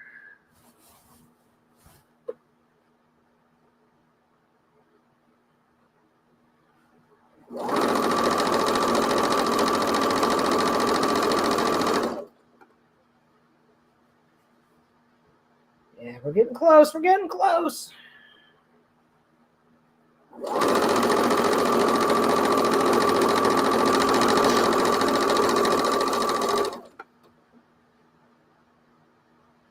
I think what I like about these, look, there's a microphone over there. I think what I like about these is the randomness of it. Like once you can relax and enjoy the sewing and not necessarily agonize about, oh yeah, almost done. Almost done. Right to this is the last little bit right here.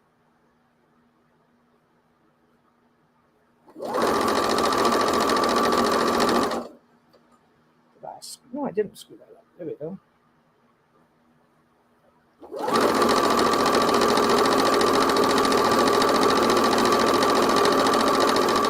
You just get this is a project that if it ends up looking messy is just fine.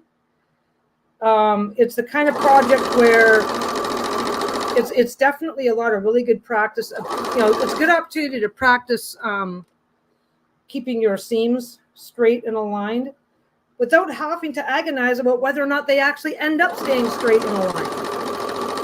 Great way to use up scrap. This is a really good project if you're going to go to like a thrift store and get I don't know what it's like in your area. In this area, we have several. It's not worth it for me anymore. But I used to be able to go to thrift stores, and they would keep selections of new fabric. Because they estate sales or whatever, so they'd get some new fabric. Okay, now I've got to hold that. I've got to get that away from there.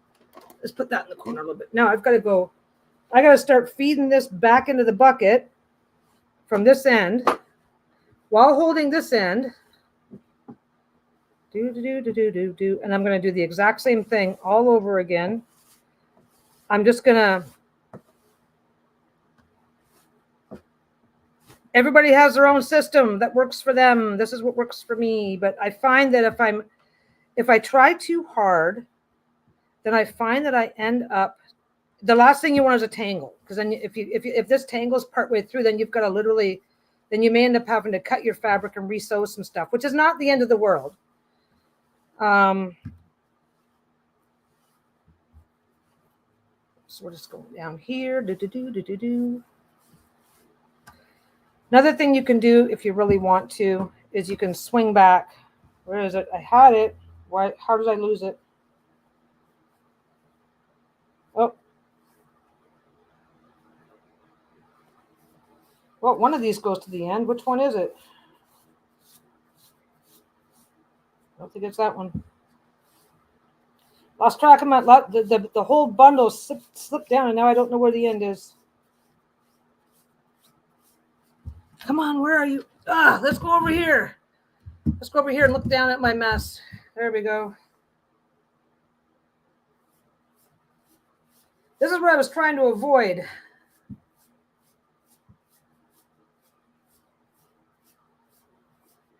I obviously ended up catching the end and didn't do it right.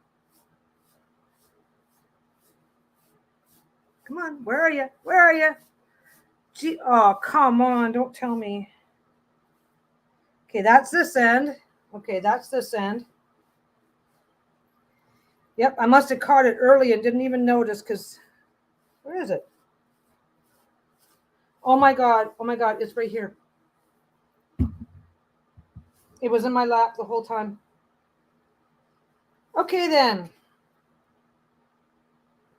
So this is what we're looking at right now. And that's going to go back in the bucket carefully.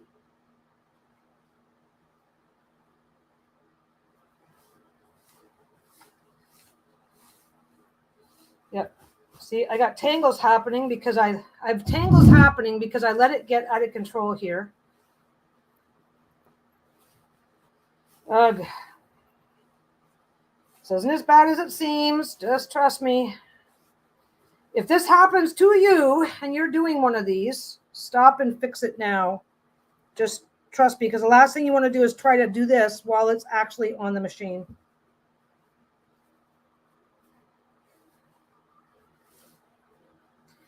It's not that bad. It's just annoying.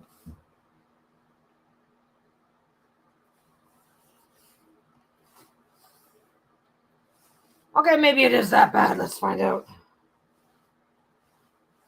Thank God I vacuumed over here recently. Come on, what's going on? Okay, let us tuck that under my leg. This is going to be fun. This is going to be fun in that whole, oh my God, I hate my life kind of way. Okay, that doesn't go there. That goes there. There we go. I think we got it. There. So I got you.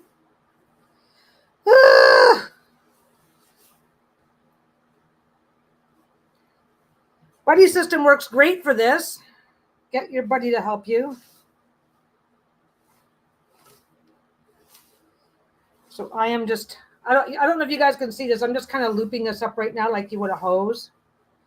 And I've got both pieces, both sections at the same, both sides at the same time. I've got both ends in my hand. In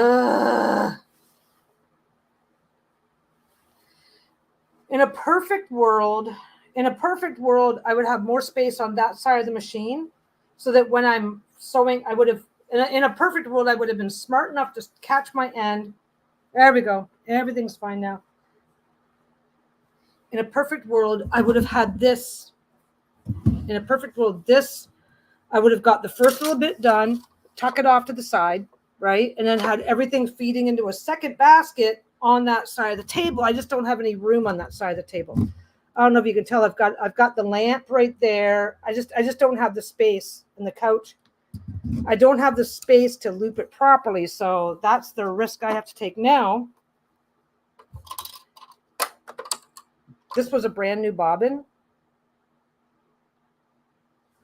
So that goes over there. This is easy. Okay, this is easy for me because I use so much black that I can take, I will take those. If I don't use those part bobbins to finish this project, I will take those part bobbins. I can have 6 or 7. I've had more than 6 or 7. I can have a ton of bobbins with black on it. And I still have plenty of ways to use up the black in my regular sewing. So if this works good, if this works better for you, then fresh bobbin for at least the first 2 rounds while you're still working with a huge amount of length here. This is a lot of length, right? So bobbins for the first little bit. Changing your bobbins for the first little bit if you need to, or If that doesn't work for you, then just make sure you keep an eye on your bobbin. I gotta do that sewing. I got a piece of scrap right here.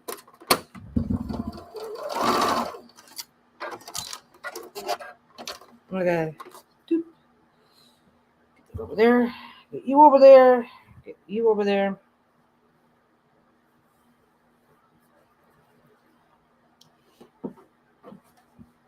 Okay. So I am going to put these together, drop all that down there. This, if you have a preference, you may want to come through and finger press this, but I'm just going to do it as a big ass truss exercise. I'm also going to offset this a little bit. I'm going to have that blue. I'm only going to offset by a few inches, but just to make sure that those seams are still coming in randomly and not lining up with each other. So my blue is a little higher up than my black, and I'm just going to get started.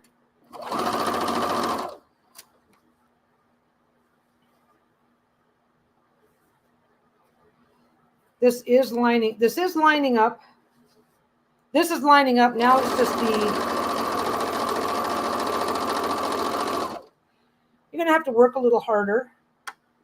It's not going to be as simple making sure that your seams are lined up, because these are going to go up. Well, mine go a little wonky because I wanted them to. Remember, I didn't iron anything. So just double check your edges.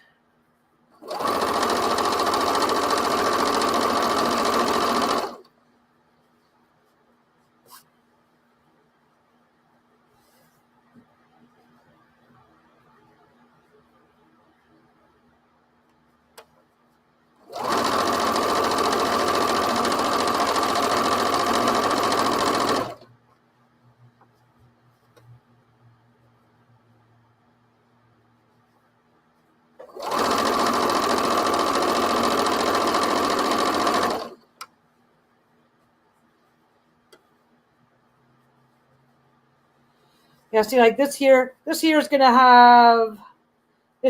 have a double width of this spider web and a double width of this. It shouldn't matter. It should not affect how cool the outcome is going to look.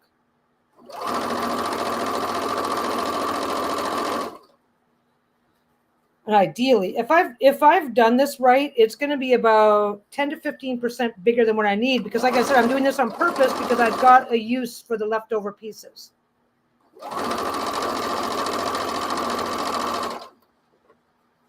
I'm actually really hoping for this to be not quite the right.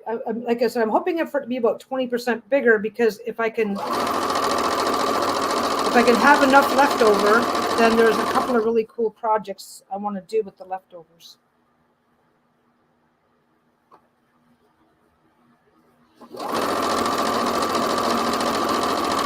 I just think of it as cost of doing business, because if you're looking at this going, I want to follow along with from home, unless you have a stash of fabric of your own to draw from, this is about what you're gonna have to buy this by the quarter yard anyway.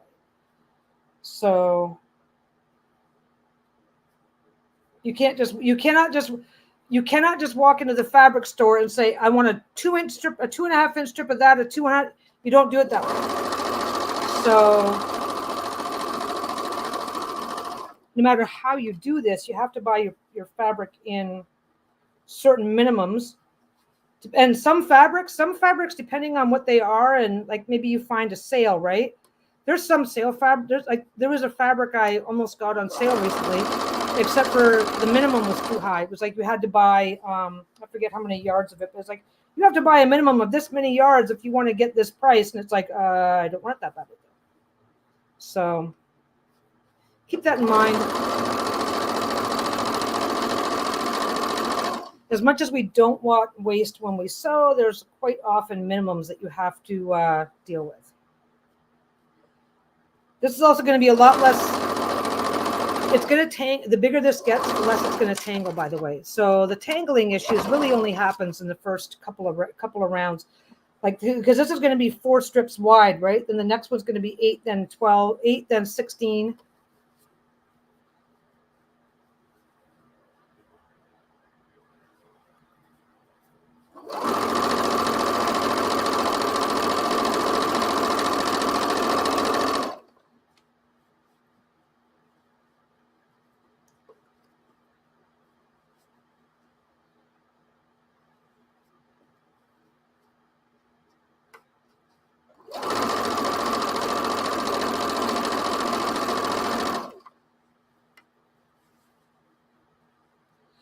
I did at one point in time have a different fabric that also looked like wood strips, and I was like, man, I wish I still had some of that. Like, I wonder if I should go tear apart my entire house and see if I can find it.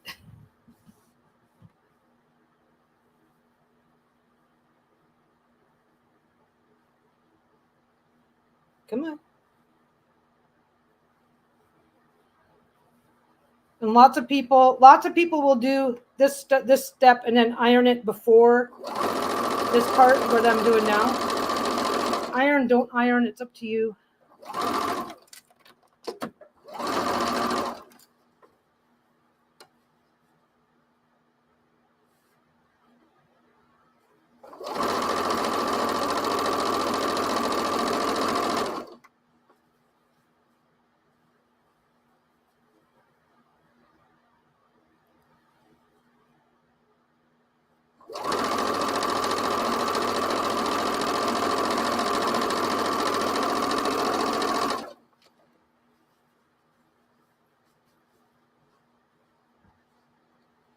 Yeah, this one's going to go twice as fast. I better. I'm getting sad.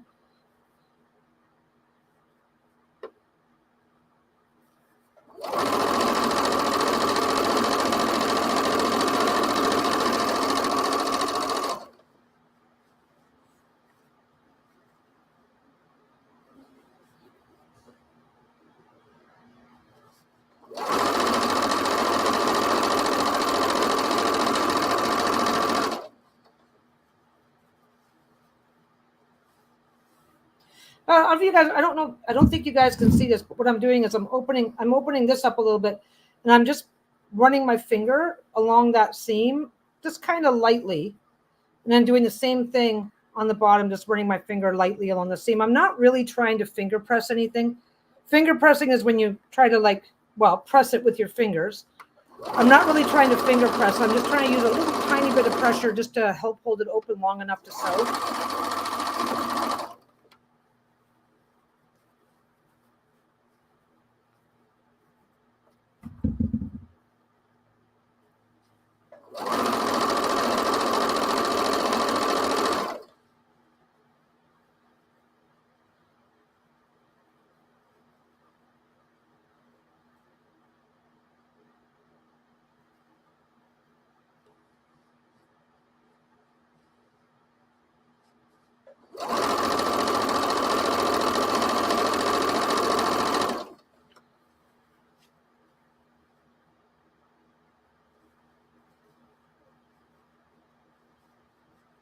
Come on, get over there.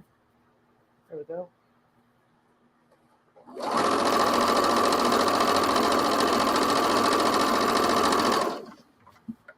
Well, it found its way to the floor over there. Well, it's fine.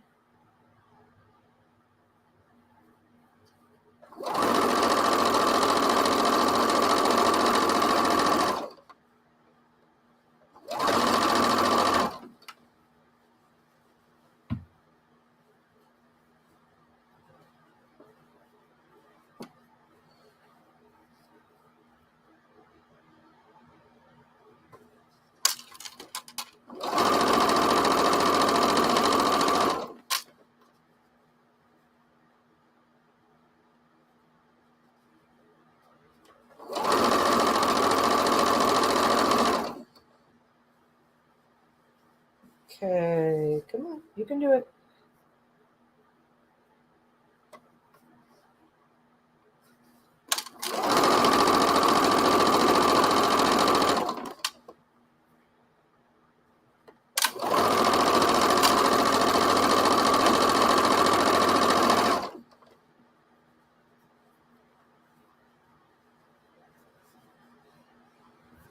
Okay. Sitting in the same spot without moving around is not fun.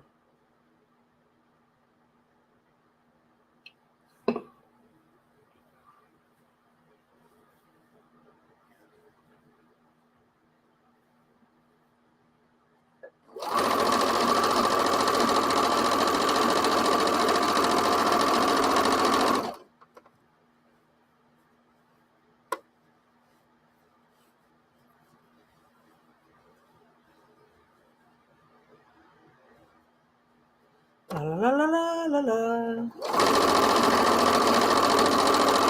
Just going a lot faster since I increased the stitch length though, so that's helping a lot.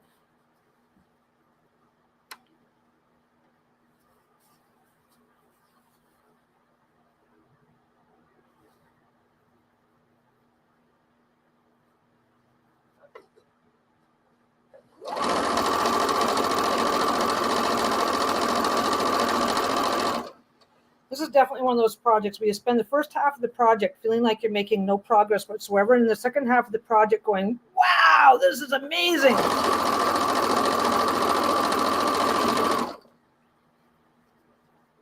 Just got to get through.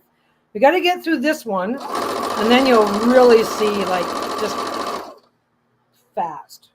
It'll seem so fast.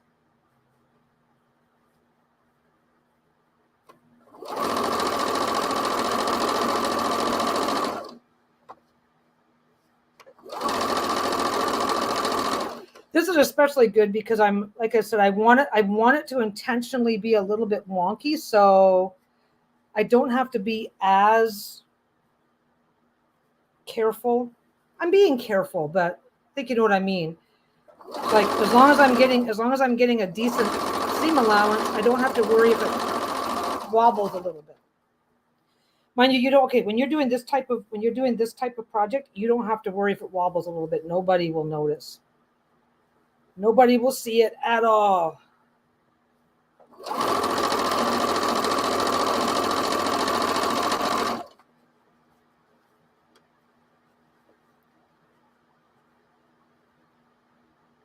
Okay.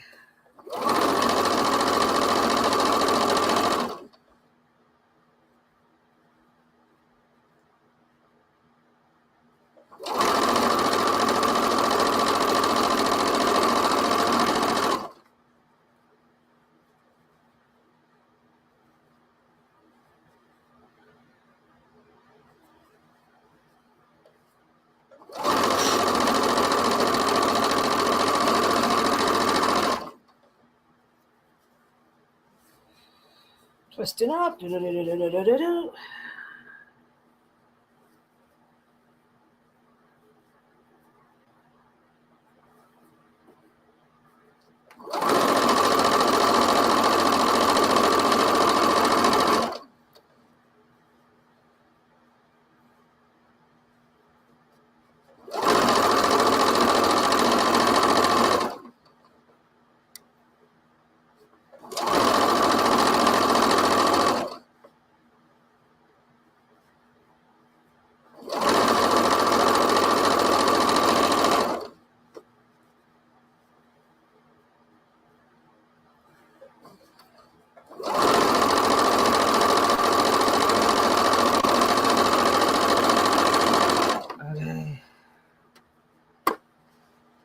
This gets boring. Somebody tell me a joke, quick. Keep me awake. This is where I usually start bugging Lisa. It's like, honey, I'm bored. Keep me company, honey. You ever do that? You ever get bored and then you're like, you just have to like utterly, like thoroughly annoy the person around you?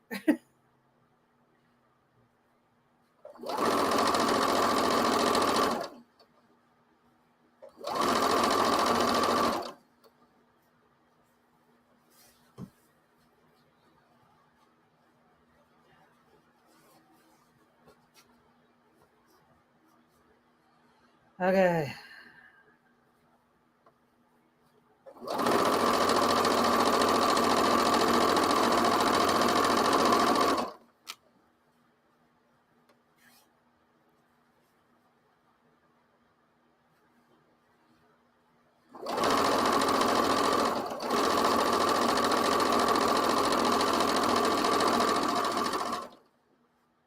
Okay, 4. Ooh, I'm not going to get this finished today. Or at least I'm not going to get it finished on camera because, like I said, I have a hard stop when Lisa. If I'm still doing this when Lisa walks in the door, I have to get off camera like right away because she needs to set up to go deal with Barbara. She's got to deal with Barbara. Who else is going over? Anybody else wandering over to see the chat with Barbara? Barbara Moore. I'm addicted to brake fluid. Okay.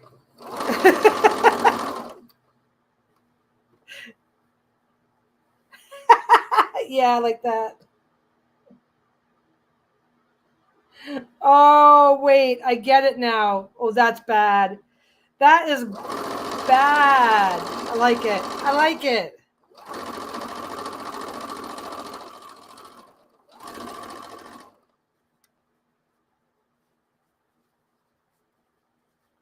Come on. There we go. That's what happens when you ask for jokes. Yeah. Oh, yeah. It's usually bad things happen. Come on. There you go.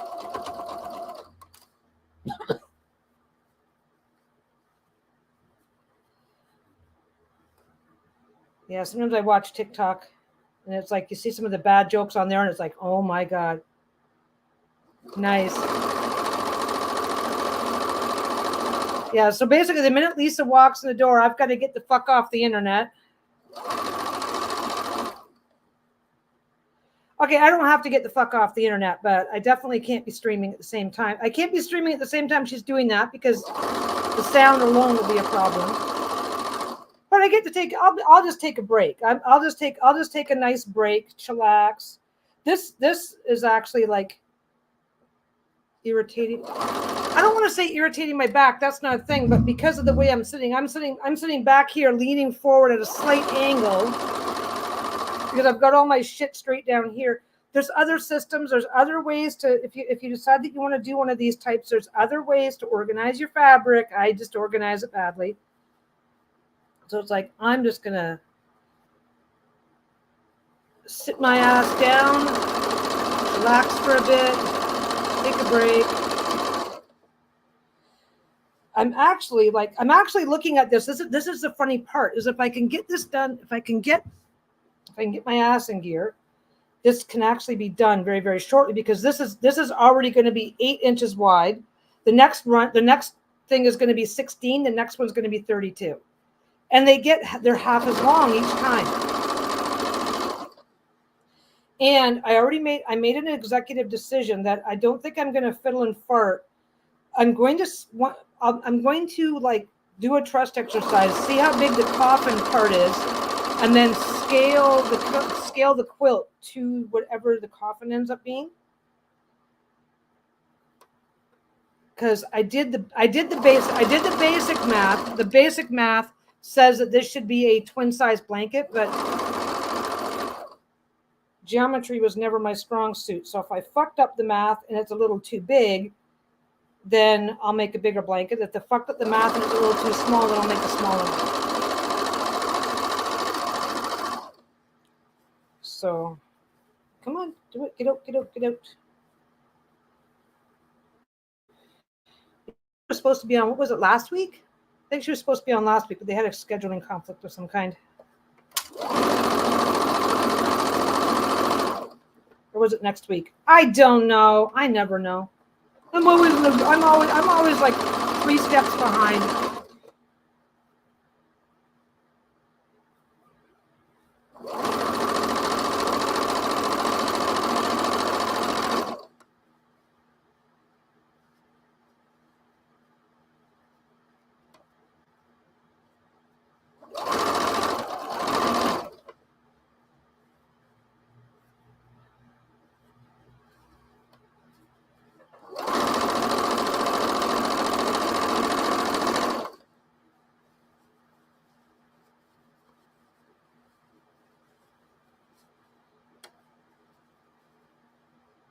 Okay. La la la.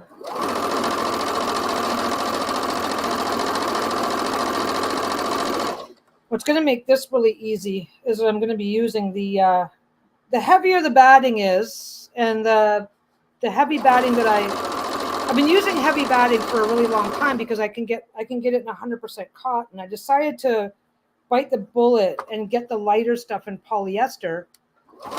And because the polyester stuff is so light, I still get a super fluffy, comfortable quilt, but I can manhandle it into the machine a lot better. So getting this part done is most of the job now.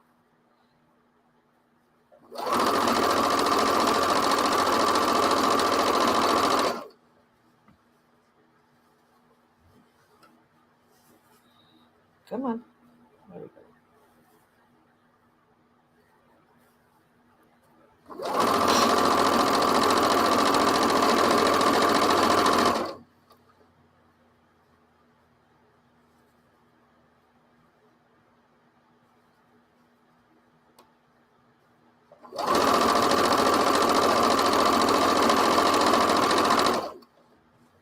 Okay, be right back.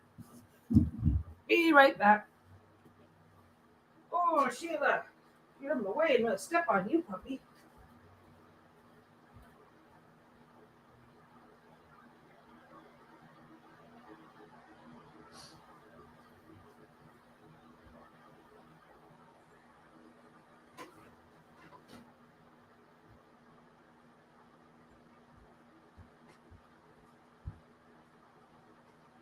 There we go.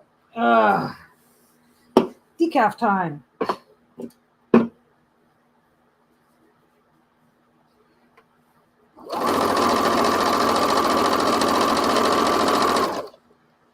Okay. Get in a little closer. Get that. There we go.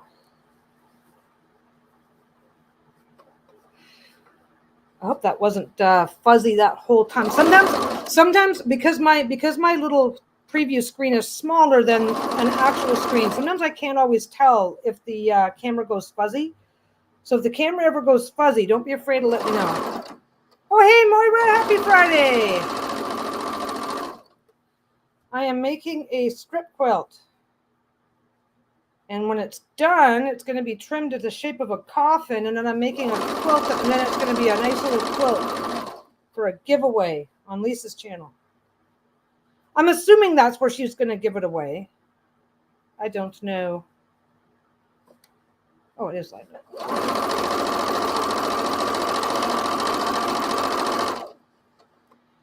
La, la, la, la, la, la, la, la. Oops, see, look. Almost to the end. That's why I was wondering why it was twisting so much, right? So now I'm just going to get the rest of the way to the end. Do a little truss thing here. Trim it so that it will stop twisting. Trimming it lets it untwist. You don't have to trim it to the last second if you don't want to, but if it's... Well, it could be if Lisa was helping me make it, but she's not home right now, and it's not really a game I can play on the internet and be able to keep the channel. So, no, it's just a quilt. But that's okay. It's basically going to look like that when it's done. These strips are going to make up that center pattern. Ideally, they're going to go this way, unless if I've measured them wrong, they'll have to go that way. But ideally, they're going to go up and down. Then I'll trim off the corners, finish it into a quilt, and it's going to be a giveaway. Celebrate the upcoming Samhain season.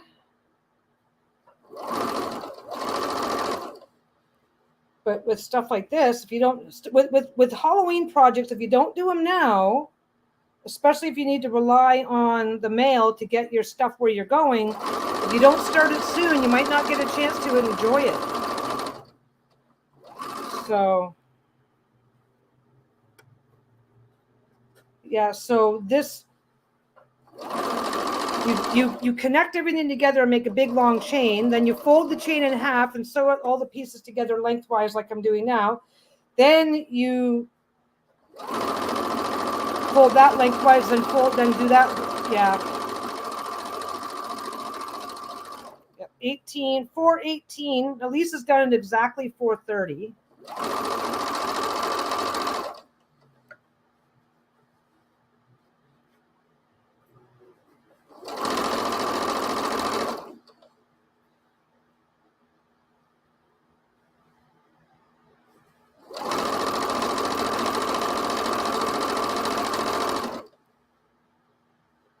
Summerween.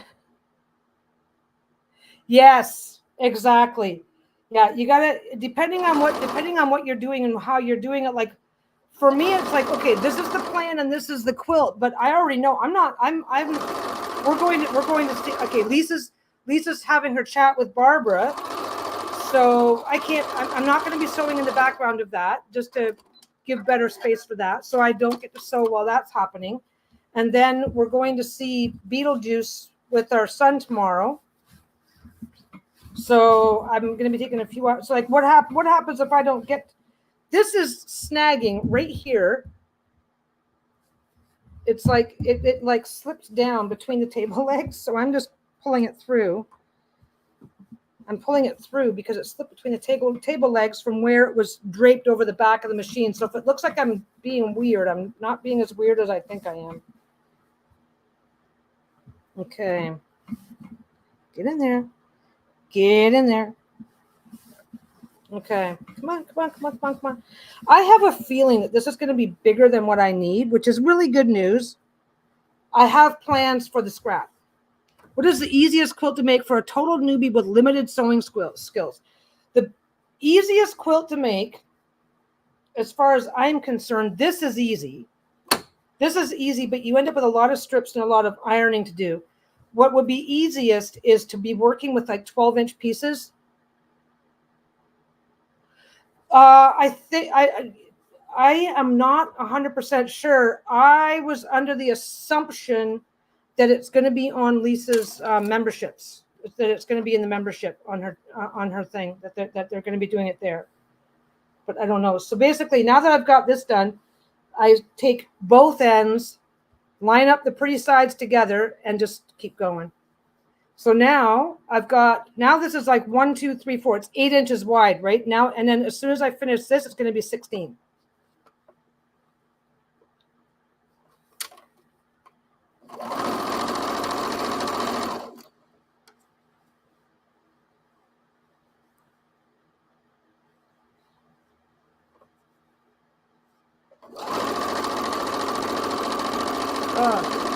Then my neck is going to crack. That's awesome.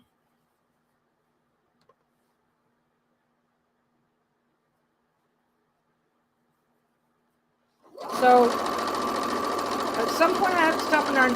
These types of quilts are really easy. The biggest thing about it, like I like my quilt as you go technique.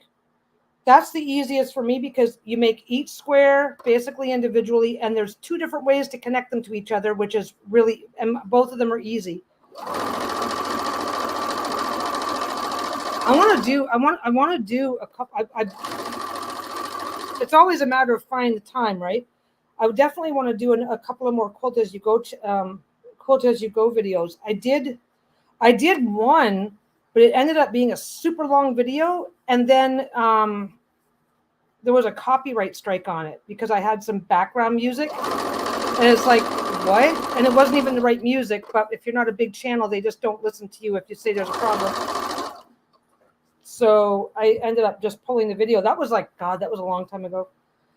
But no, any quilt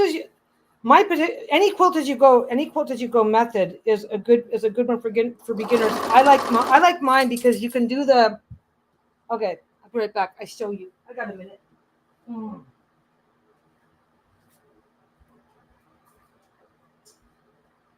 I know I can't.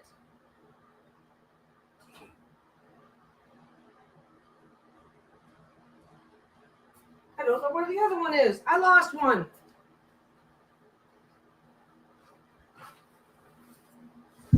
Okay, that's quilt as you go, right? I did that as a pot holder, but this is quilt as you go. And the cool thing about quilt as you go is you can finish it and then just line it up with the next one and zigzag them to each other. So that's the best. I'll tell you that right now. That is the best because you're making as many minis that you need, and then just zigzagging into each other. And there's 3 or 4 different methods for doing those. But I will say anything that helps you get what's going on. Anything that gets you a finished quilt is what's best. And then, yeah, a quilt as you go is my favorite. Anything that gets you a finished quilt is the best. And then from there, it's just practice to improve. What card was I excited about? Okay, I'm probably not gonna. It's 4:24. I probably don't have time to finish this entire top. I'll show you guys. It's a bit of an inside joke, and I've got to go get it as I don't have it ready. Let me see if I can. Let me go find it.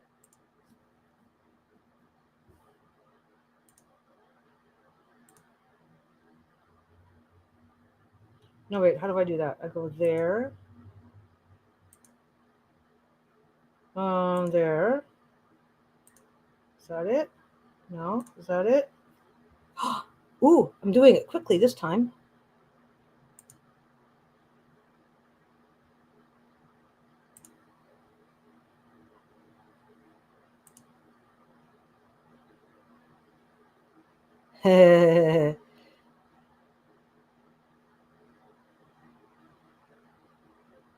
Okay, this is.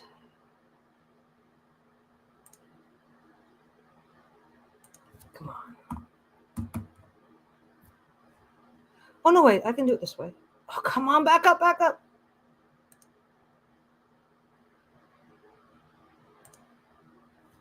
Second, let me do it. Of course not. Okay, okay, okay.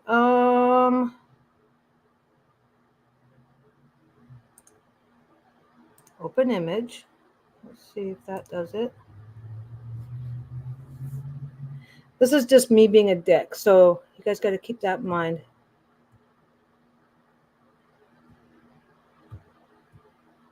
Oh, that's not going to show up properly.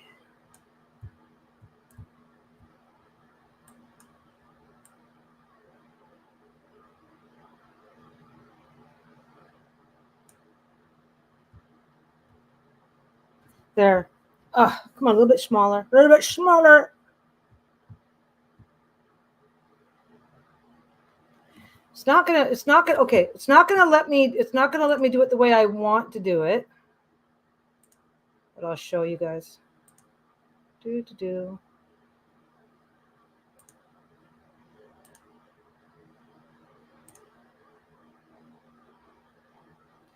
How do I do that?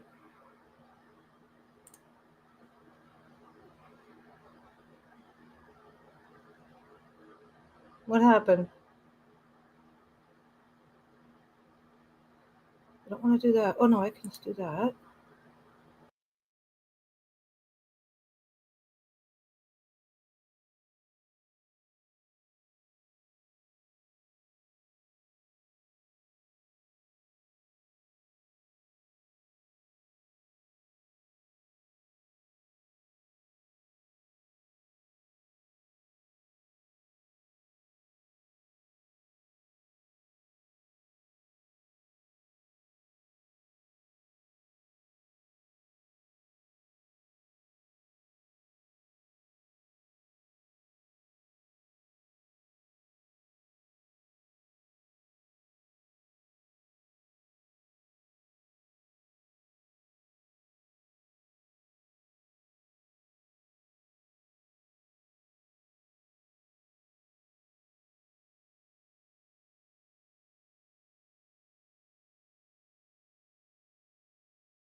Yeah, I'm babbling away and there's no audio.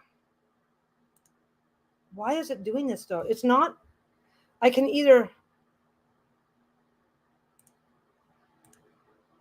I have no idea what's happening here. I can either show, Lisa made some changes. Anyway, yeah, the nine of swords is my favorite one. There's a bunch of other ones, so I like them. What was I just saying? Oh, the art is done. The decks are done. Both decks are finished. We're just getting the boxes, the card backs, and just waiting for UJT to clear so we can do the waiting for Unicorn Journey to clear so we can do the Kickstarter on Sassy Dragons and get it started. So we're good there. What's going on?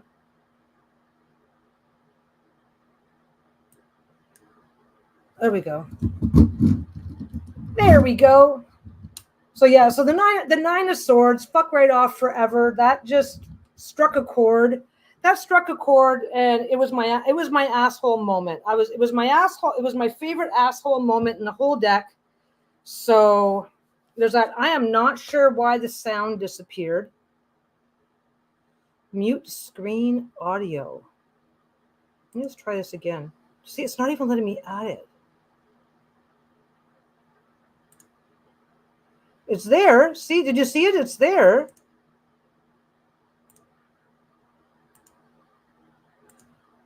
There we go. Can you guys still hear me now? Lisa's deck has, can you guys hear me now? I just want to double check on that. And then Lisa's deck has been shipped from China. It's on its way to the fulfillment center. And as soon as they, like, pretty much, if they get the delivery today, then tomorrow the decks start shipping out. But they are going by sea or whatever. It's still going to be 2 or 3 weeks. So that's happening. Yeah. So yeah, I thought both decks are done. Both decks are done. Both versions are done. I also like the Ten of Swords. It's like the Ten of Swords. I don't know if you guys, you guys can see. No, where is it? Let me just see. Ten of Swords. Yeah. Let me go back over here. Yeah, Ten of Swords says, yeah, it's a shit sandwich, but you don't have to eat it. Rock bottom can be a solid foundation that you can rebuild on. And then Eight of Swords, bondage should be consensual, so revoke your consent. Overthinking builds false barriers. Step back for perspective. So you know what? I actually like I like every card. I like every card that was in the deck. So I like how they all turned out. Some cards are more, some of the NSFW cards are more shit talk than other cards, but that's just the way it is. But lots of shit, lots of fun stuff in both decks. And Lisa, of course, was a very, very huge part in the actual definition. And don't forget when you're looking at these, the second piece. So where it says, consider what's likely, not just worst case scenarios, that is going to be on both decks. That's on both decks for consistency of the actual meaning. And then the shit talk is the added piece, right? So if you're making a decision, if you are thinking about one or the other deck and making a decision based almost entirely what the second part is, the second sentence is, they are identical across the art is the same, the secondary meaning is the same across both decks. So the shit talk is what's different between the two decks. Otherwise, they are the same. That's intentional, because we've had a bunch of people say that they might just get both decks and then mix and match. Or if they pull a safe for work version, they'll look at the positive meaning. If they pull a not safe, like there's been people talking. I don't know if they're serious, talking about either doing a mix and match based on which meaning resonates the most with them, or doing both decks, so that if they get the not safe version, that's their instruction to look at the shadow side of the card. So I don't know. And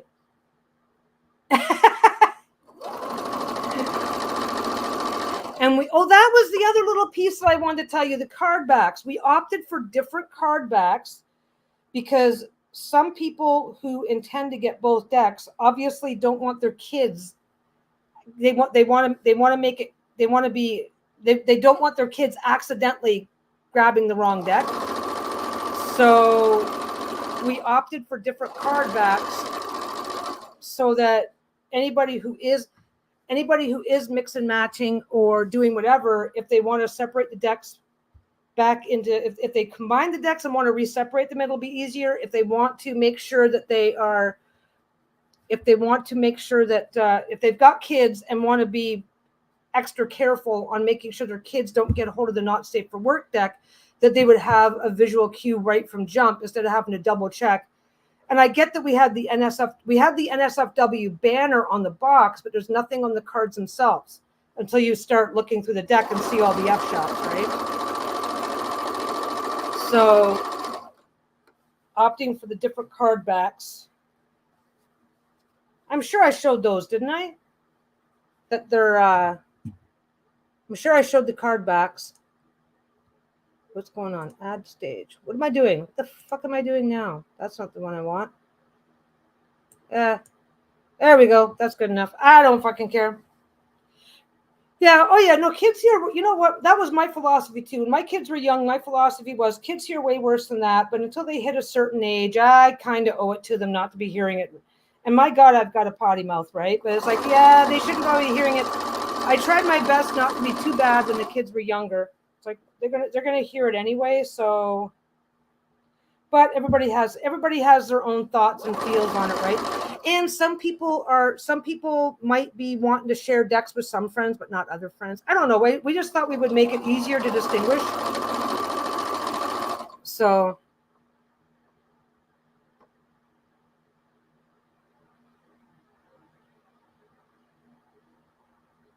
Oh yeah, that launch party was weird. That was okay. I've never, yeah. That was so like, I just kind of sat there with my mouth open, going, just in shock.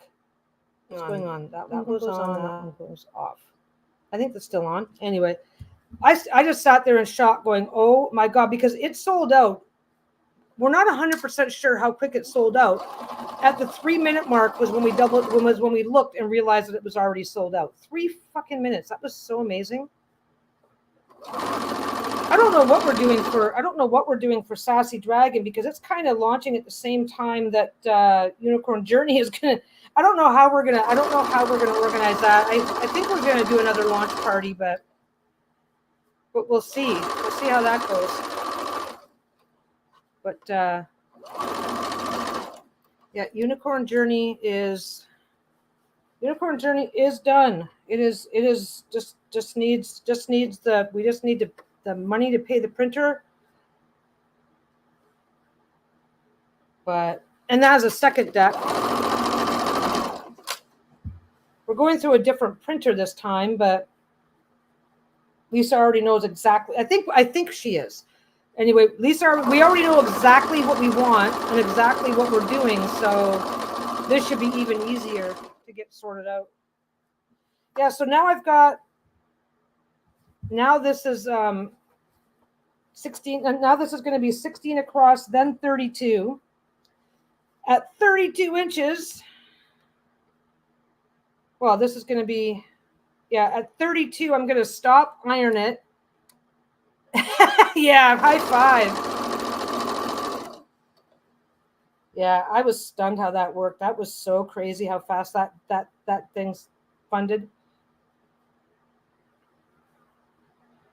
But no, this is going to be, so this is 4 wide now. I'm sewing it together. It's going to be 16.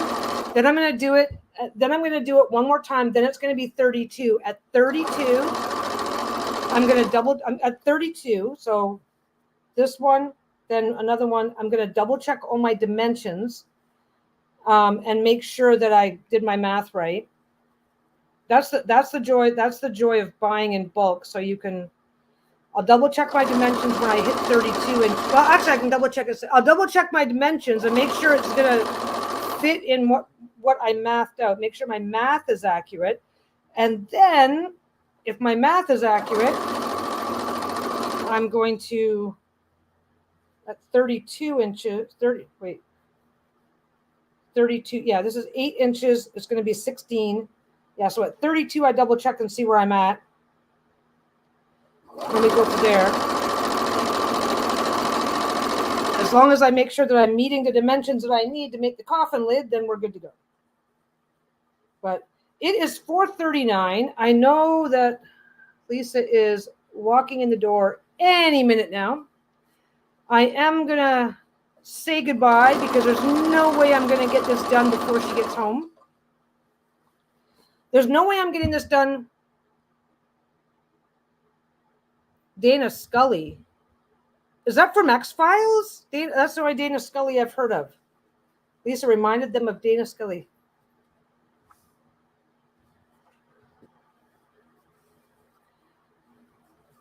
Ooh, paper piecing. Oh.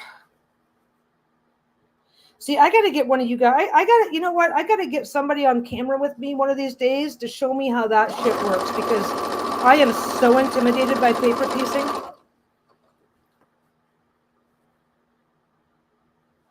It just seems incredible. I think for me, it's the fact of how time consuming it can be because with running the shop, I don't necessarily have as much time as I like to think I do.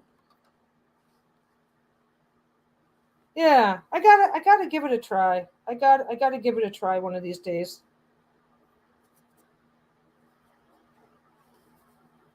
Come on.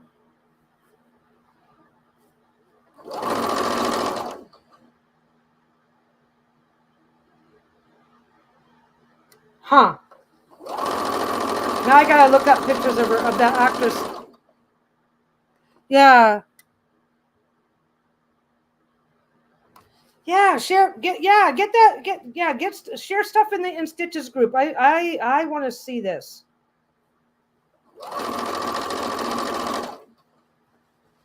That's actually a question.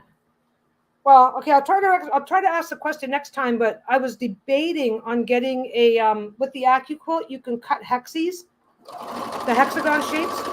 And I was debating on getting one of those so that I could think about stuff like that.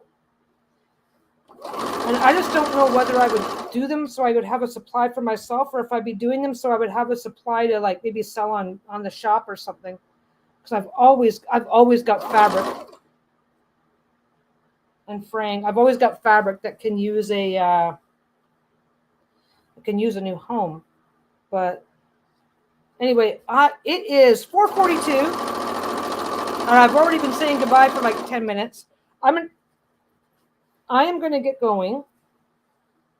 I'm going to get going and get myself all sorted out so that Lisa can have free access to the interwebs and to StreamYard because she is going to need it. I will see you guys later. Yeah, you think it would be a hit, eh? Something to try. It's something to absolutely try. Okay, well maybe I will think maybe I will think out loud about this next time I'm on, and maybe I'll think about that out loud next time I'm on, and we'll see. Because then I need to figure out what size works best. But we'll go from there. Anyway, let you guys go. I guess I'm a Pitbull applique. Ooh, yeah. Put pictures in Stitches group. I know everybody's get that group going. Make it awesome, guys. Okay, I'm gonna let you guys go. I will see you in the next one. Have a great weekend, and I will see you guys soon. Bye.